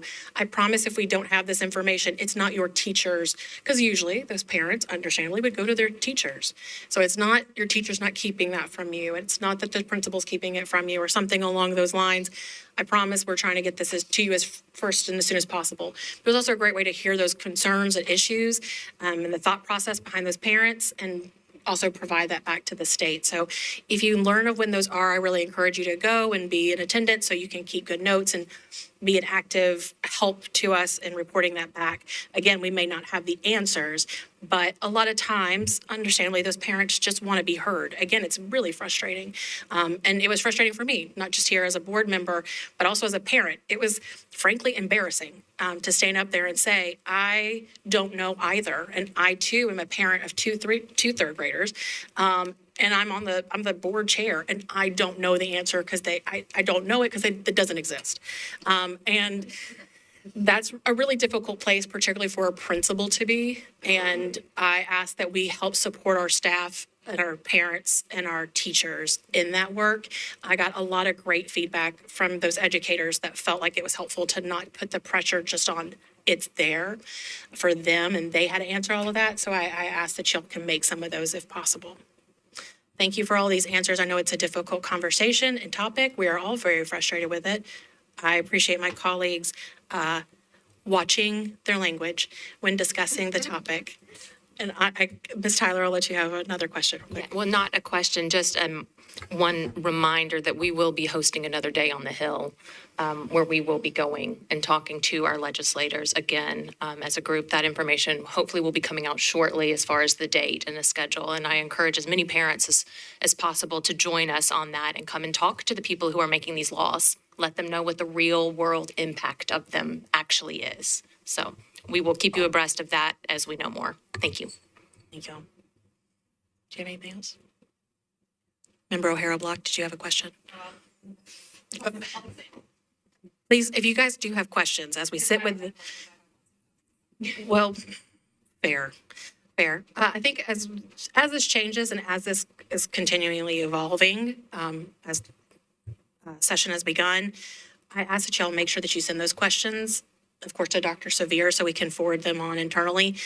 Oftentimes after board members, it spawns questions in everybody's head. But this is, of course, top of mind for a lot of people. So I'm sorry. Martina, did you have a question? Dr. Nawabakini? No, I'm gonna hold it. Okay. I appreciate y'all holding those. I know our public participation people have been waiting for some time. Anything else, Dr. Battle? No, thank you, Dr. Stevenson and Dr. Elton. Thank y'all both. And thank you, Dr. Chin. All right, that gets us to public participation. I appreciate that we have had some people sign up. I hope that they are still here. We have 2 people that signed up. It's already on the screen. Look at us going fast, y'all. If you are one of these 2 people, hi. If you will please line up, you have 3 minutes. At the end of your 3 minutes, you'll hear this bell. That means your time is up. You do not have to provide your where you live for any privacy reasons. We do ask if you know what district you live in that you let us know that, and we appreciate you being here. So please go ahead. Thank you. So good evening. My name is Hallie Trauger. I'm a resident of the 6th District and a proud bio, STEM, and computer science teacher at Antioch High School. In that role, I'm a big fan of the post-secondary vision. But tonight I'm here to ask that you pull the Systems Integration Incorporated contract from the consent agenda. You may remember that 11 months ago, I stood before you and asked that you pull a similar contract for visual gun detection and monitoring services to discuss the serious technical limitations of that software and to consider instead investing those funds in increased pay for day-to-day substitute teachers in order to ensure that our students are appropriately supervised and supported by people throughout their whole day and in every single school. Today, that gun detection software has been implemented. I've not seen any evidence that it's effective at keeping our students safe at school. I do know there are national studies that cast doubt on the effectiveness of video surveillance of all types. And I know that when a gun was brought into my own school after hours, it was detected by a person, not by the software. Tonight, a Systems Integration Incorporated contract expansion is included in the consent agenda. And if approved, it would raise the contract value by $3 million to a total of $5.5 million. This time, it's only cited as being for the provision of video surveillance units, parts, service, and maintenance. I believe that to build safety in our schools, we should be investing not in surveillance and highly questionable image recognition technology, but in ensuring our schools are fully staffed by caring and supportive adults. 11 months ago, I also noted that on a day-to-day basis, our schools are not fully staffed and that in MNPS, the broader teacher shortage is compounded by the fact that day-to-day substitute teachers are paid as little as $11 to $12 per hour, a wage that is shamefully inadequate in a city as expensive as Nashville. Since then, a few things have changed. The Classroom Associate program has expanded, providing a better paid opportunity for those who are able to commit to full-time substitute teaching. And the Nashville City Council has earmarked $1.75 million from the 2023 surplus fund specifically for raising day-to-day substitute pay. On the ground, though, much remains the same. We still do not have adequate substitutes to fully cover our classes, teachers are still pulled from our planning time to cover, and our buildings still do not have the full staffing levels we need to build truly safe and supportive schools. The Classroom Associate program has not completely solved the problem of filling needs for substitute teacher coverage, and day-to-day substitute teachers are still paid as little as $11 to $12 per hour at the minimum. The wage is both clearly inadequate to staff our schools, as evidenced by the fact that we are all asked to cover classes, and at odds with the city's commitment to an $18 per hour minimum wage. If MNPS is able to find $3 million for expanded surveillance and countless other millions for tech platforms and tools such as Sown to Grow that are billed as promoting support and safety for students, we should be able to find the funds to ensure that schools have adequate substitute teacher coverage, to ensure safe schools, and to allow administrators and teachers to focus on our primary duties of supporting and educating students.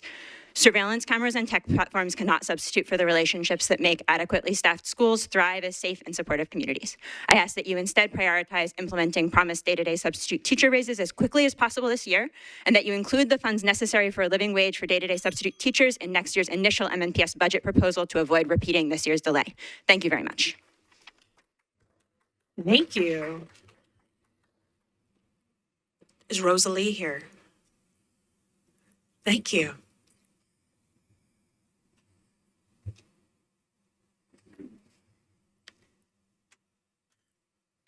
You may.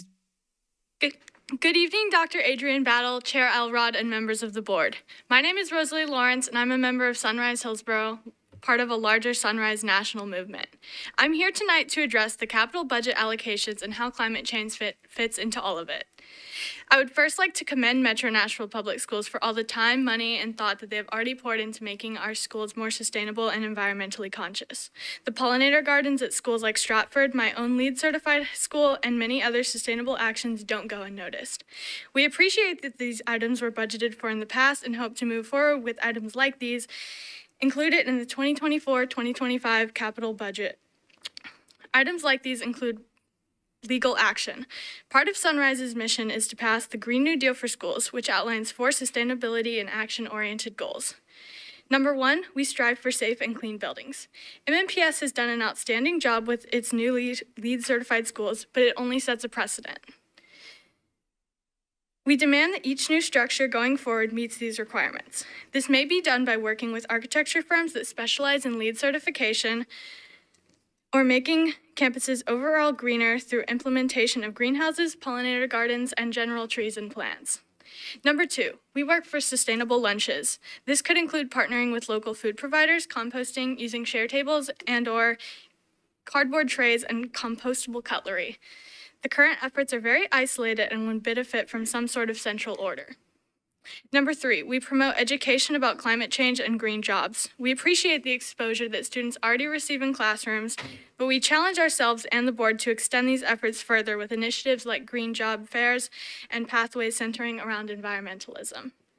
Finally, we fight for climate disaster plans and shelters within MNPS schools. Just this past week, Nashville was hit with a massive snowstorm. I was fortunate enough to have a house and be protected from the violent weather, but I can't say the same for all the families in MNPS. Our plan would designate areas in MNPS schools where students, families, and community members could seek shelter from the storm, as well as coordinate advanced plans for relieving people post-climate disaster. Before we can undertake a massive plan such as the Green New Deal, we ask for commitment from the school board in empowering and equipping sustainability leaders in all arenas, including students, parents, faculty, and staff, in making our schools more sustainable environment. We are also requesting an MNPS sustainability coordinator be included in the 2024-2025 capital budget proposal. We are so excited to continue working with the members of the board to pass a Green New Deal for Schools resolution. Thank you so much for your time and have a great rest of your evenings. Thank you. All right. We typically don't make comment, but I have to say I'm so impressed with how quickly, Hallie, you spoke. That was amazing. It was like, I was like, shoot, you can tell she teaches. Oh, man. Very good. And Rosalie, thank you so much for being here. It's great to hear from students. Okay, that gets us to our governance issues. Our agenda has been adopted. Can I get a motion for its approval? Or not? Yes, go ahead. I know that we voted to adopt it, but I would like to pull the Systems Integrated Inc. if that is something we can vote on at this point. From the consent agenda. I know we've already voted on it, so I don't know what the procedure is. I was going to say, I need to make sure about that as well. I apologize. I understand that we approved the agenda as these are the topics that we want to Discuss. I don't want to equate approving the agenda with approving everything. All right. Am I missing something, Attorney? Thank you, Dr. Gentry, for Thank that you. clarification. Correct. If you adopt the agenda, there would still be essentially a vote on the issues. It's just on the issues ahead of us. Or something.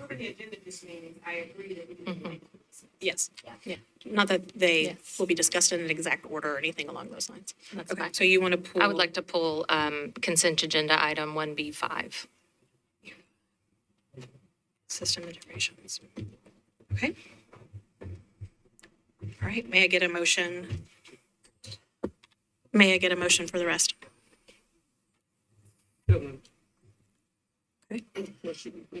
Second, I mean, Approval of the agenda with the Exception. exception of item. there we go. 1B5. B5. 1B5. Okay, that's been first, Second. seconded.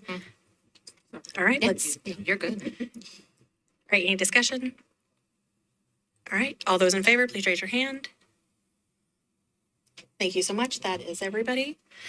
That gets us to 1B5, system integrations. May I have a motion? Motion to approve. Okay, it's been first and seconded. Do I have any discussion?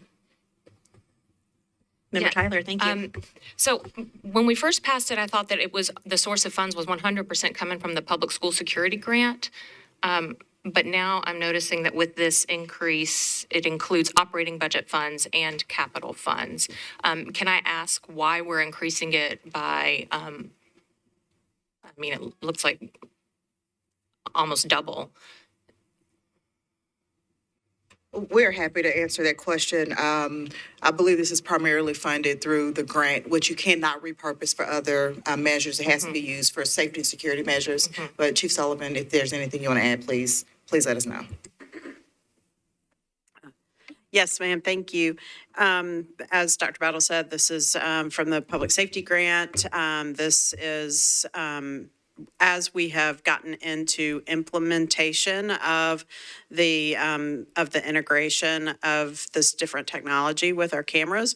We have also been upgrading our servers, which needed to be done as well. And so we've been layering in some operating dollars as we've been upgrading our servers. But other than that, we're using our public safety grant.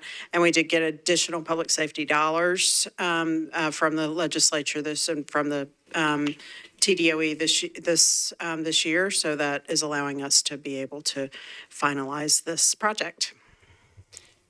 Okay, if we are increasing our servers and that's what we're spending some of our money on, then why does it look like we're paying it to systems integrations? Let me double check that. And is that in circle? Give us that. Good evening. Systems integration is the provider. They're the people that are providing the servers. The other thing that Chief Sullivan didn't mention is that this is primarily using the state public school safety grant. We were notified of the additional funds the last week of December, and we have to have it expended by the end of June. So they have given us a very short timeline to spend this money. So we've tried to focus on those equipment type things that we are sure are available and we will be able to spend in the timeline. But systems integration is the vendor that's selling those servers. I can confirm that timing, and like any other grant, there are parameters by which we have to follow for leveraging those funds. They cannot be repurposed. They must be used for the purpose as intended by the grant. Well, and the only reason I was okay with it the first time around was because we were not spending our money on it. We were spending this grant money that could only be used for this specific stuff. And it's not that we were taking anything away from another area. But now that I see that we're adding and layering in some of our own funds, I have some serious concerns with, I mean, what's the benefit to us outside of this video monitoring specifically for guns, which is what Hang the on. original technology was for? Let us respond to the first part of your comment. Go ahead, Kid. All I was going to say, and this is probably a little bit out of line, the request we generated was to use the state dollars.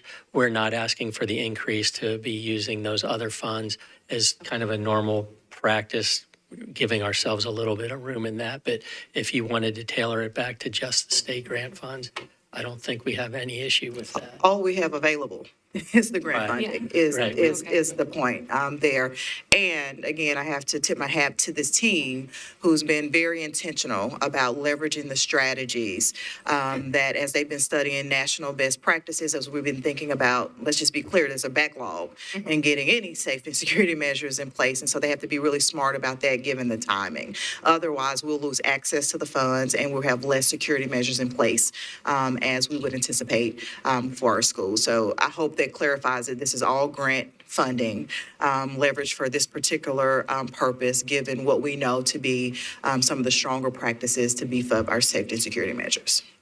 Okay, so then are we able to amend it right now to say the source of funds will only be from the public school security grant and take off operating budget and capital funds? So that it says that? So I don't know if technically we can do That's that. what it sounds like. He was saying it's Yeah. already. I don't know technically if you. Functionally, that cannot be done at this stage. Okay.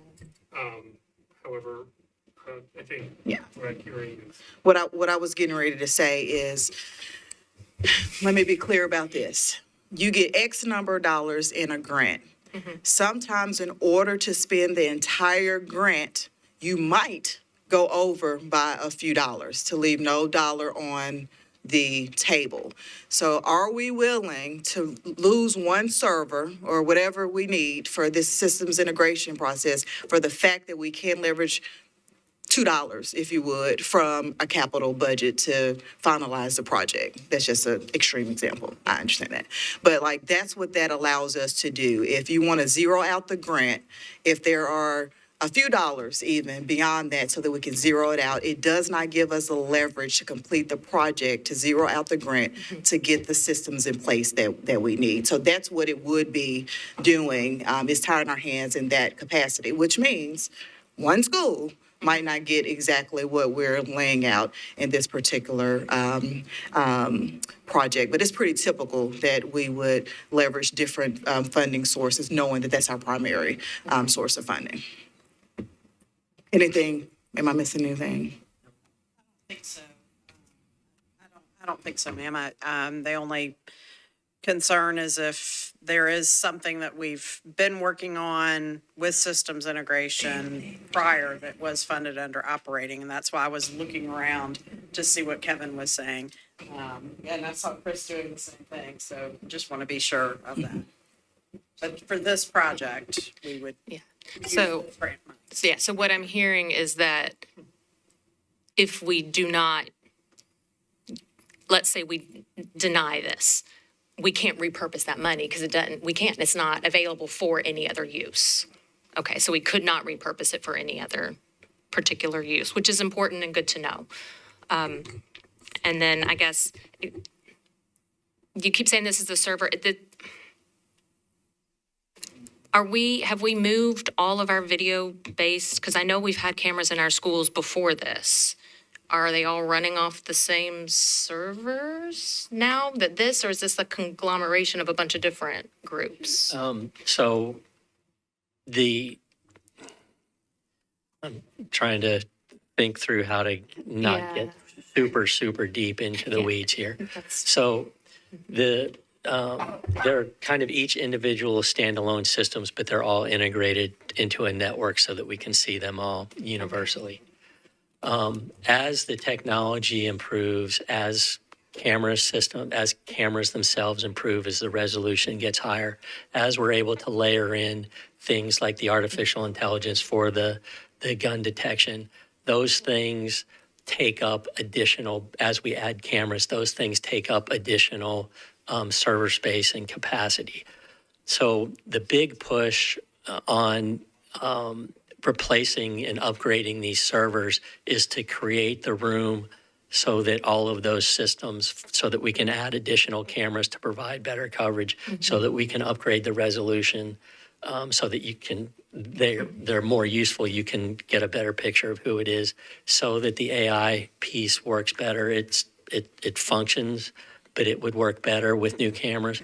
Or with higher resolution cameras. We have a number of cameras that are in excess of 10, 12 years old, and the new cameras, the resolution is much higher, but that higher resolution takes a lot more server space.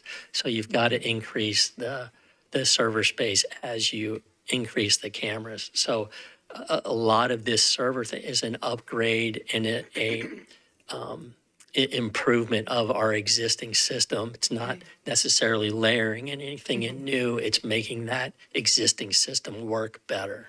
That's really helpful. Thank you. All right, I'm good. I appreciate that. Just really, I have a really quick comment on this. On principal for a day, I was at a school and I saw these cameras being utilized by the principal where he was able to have 16 different views of what was going on in the school at that moment. It was during a transition period, before school, and then also during a transition period, able to watch outside to see what was coming in the lane of cars being dropped off, able to watch every door outside of the school. And it was really quite impressive from a safety perspective. So I want to say how great I've seen this be in action. Member Mays. Yes, I wanted to also add a comment. I was at Cambridge High School and saw the same thing, and actually it helped the principal recognize a couple of students that were in a place where they shouldn't have been. So, I saw the same. so it was important to have that, and he actually showed me the camera system that was set up. So it was pretty impressive, actually, that they were able to view everything that was happening in the school at one time. So definitely well worth it. Did you have a question? No, Josh. Okay. Okay. Call for question. All right. The motion has been to approve, and it's been first and seconded. All those, excuse me, Rita, can you do this? Sorry. The motion has been approved and seconded. We've had discussion. All in favor, please raise your hand. Thank you. In favor of approving this contract. In favor of approving the system integrations contract. Any opposed? Any abstentions? The measure passes unanimously. Thank you. Been talking a lot today. Voice was gone. You got it. I appreciate it. Okay. That gets us to board reports and announcements. So I will start with District 1. Okay, we have none. District 3? No. District 3? I wanted to tell everyone that tomorrow night, from 6 to 8 p.m. at Stratford, there is a Stratford Cluster Showcase, and this is going to be very exciting because it is going to showcase performances and artwork from the cluster. So it's Rosebank, Lytton, Warner, Dan Mills, Inglewood, Stratford Middle, and Ross Early Learning Center. So if you weren't sure how you were going to spend your Wednesday night, now you know. 6 to 8 p.m. at Stratford. Also, just want to say that Dr. Pratt, our amazing principal from Stratford, spoke very well on the panel today at the Chamber's Education Report Card event. So always nice for a new audience to get to hear from our amazing leaders in MNPS. That is all I have.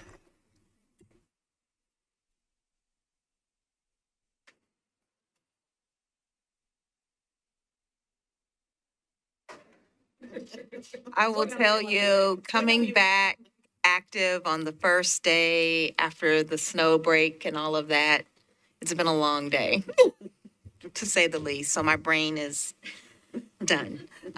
So really quick, due to the weather, I canceled my community meeting that was supposed to be held on Monday. I will be rescheduling. I just need to get some confirmation about location, and then I will post that future community meeting online. Other than that, happy School Board Appreciation Week. Thank y'all for being the amazing rock stars that you are. Thank you for the work that you do and the focus that we have on supporting Dr. Battle and ensuring that every student is known and successful across our district.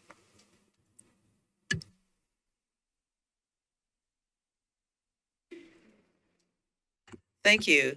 So I will just a huge thank you as we have wrapped up MLK Day events. I wanted to send a big thank you to Dr. McShepard Ray and the entire staff of MLK Academic Magnet School for the use of their facility to hold the MLK Day Youth Symposium.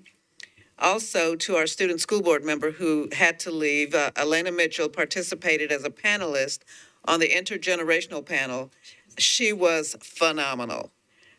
So thank you to her for that. And we had a lot of MNPS students participating. And the dance moves of our junior board members. Yes, so there is a video that will not be distributed publicly of our junior school board member, Christine Tran, who busted some moves at the youth symposium. Yes, she busted some really amazing moves at the youth symposium. She got people up to dance, so I promised her that I would not distribute it publicly. And also Araya McEwen, who is a 10th grade student at Nashville School of the Arts, sang the national anthem to open up the convocation, the MLK Day convocation, which had to be moved to online because of the weather. But she did an amazing, she gave an amazing performance. And also to our own Sunrise Hillsborough High School students, who some of them are in the audience. They participated in a workshop titled Be in the Know, Public Health and Environmentalism, which was very well received and very well attended. And my daughter and our own board member player actually attended that workshop and walked away with some really fun things. So thank you to them for that. And to all of my amazing colleagues who participated. Whether you showed up at the events or you were involved in planning, it made it all very successful. And especially to our absolutely amazing director of schools, who was instrumental in helping us secure MLK Academic Magnet School to hold our youth symposium. It was absolutely amazing. And as always, they absolutely love that you are there. It says a lot to the students that you would take the time out of your day to be there. So thank you for that. I do appreciate you for that. Also, to Miss Kelly Ortez, who is an 11th grade student at Glencliff High School, who designed our T-shirts this year. And I have to show it. This was designed by a student at Glencliff High School. So she did a phenomenal job with that. And I've gotten a lot of great feedback on that T-shirt. And she is just the absolute sweetest young lady.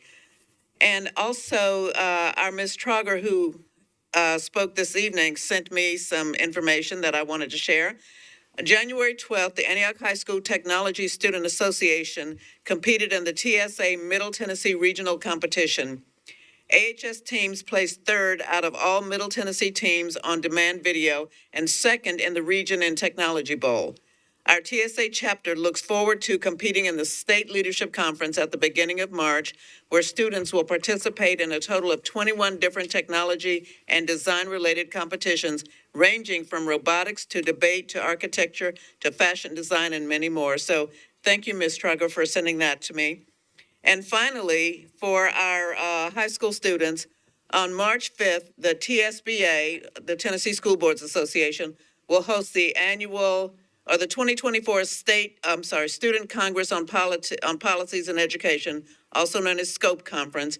It will be held at Belmont University, and this brings together 9th through 12th grade students from across the state to discuss current topics in education. Participants will explore education issues through mock school board meetings and group discussions. Up to 4 delegates may be selected from a school system, or 2 per high school, but it'll be 4 in our school system. Delegates must be in the 9th, 10th, 11th, or 12th grade. Registrations must be processed, will be processed by our board secretary Any students who are interested in serving as a delegate for the SCOPE conference, please email me at cheryl.mays@mnps.org, or you can find my email address on the MNPS website by January 31st, which is next Wednesday. We hope to have all 4 delegate spaces utilized by some interested students. So please let me know if you're interested. I would love to be there to support you in that effort. And with that, Madam Chair, I am done. District 7?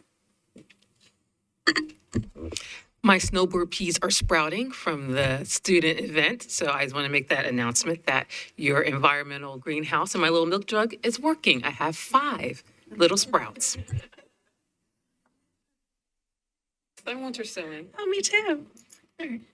District 8. Okay, District 9. All right, that leaves me, District 2. First, we have a board retreat, and I apologize that the voice is just diminishing. We have a board retreat on Friday. It will be over in the Wellness Center from 8:30 to 2 o'clock. And so I appreciate my colleagues being there. We will be discussing the budget and a bunch of other things. And of course, that agenda is online if you so choose to look at it. Lastly, I appreciate my colleagues being in attendance this morning at the chamber and supporting the work that was done there. I think it's probably one of the better report cards that we have probably received. I know that the work that we do is ongoing, and it's always makes me proud to say, yes, we are doing that, and how can you be of help as well? So I appreciate you being there and being able to talk about our public schools needing champions and how that's important to us. On that note, I appreciate your service. It is an honor to serve y'all as chair. I hope I do an okay job at doing that representation while we get to School Board Appreciation Week. Beyond that, I really appreciate all of our staff, both inside and outside of our schools, for the quick pivot and ongoing work that had to happen when schools were closed. I know that there are definitely some schools that were affected by either the weather in different kinds of ways, whether that's busted pipes or just sloppy feet on the carpets. And so I know that it's a lot, and I bet so much that it was maybe hyper today at the appearance of my own children. But I have to tell you, in case you're listening, every parent that I talked to today went on and on about how excited their child was to return to school today. And that is a testament to the important work that we do and how beautifully it is done. So I appreciate it. Thank you so much. And be there no further business, this meeting is adjourned.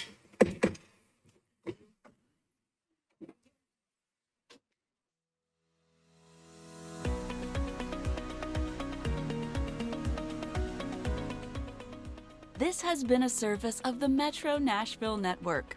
If you would like to see this presentation again, or for more information on this and other programs, visit nashville.gov.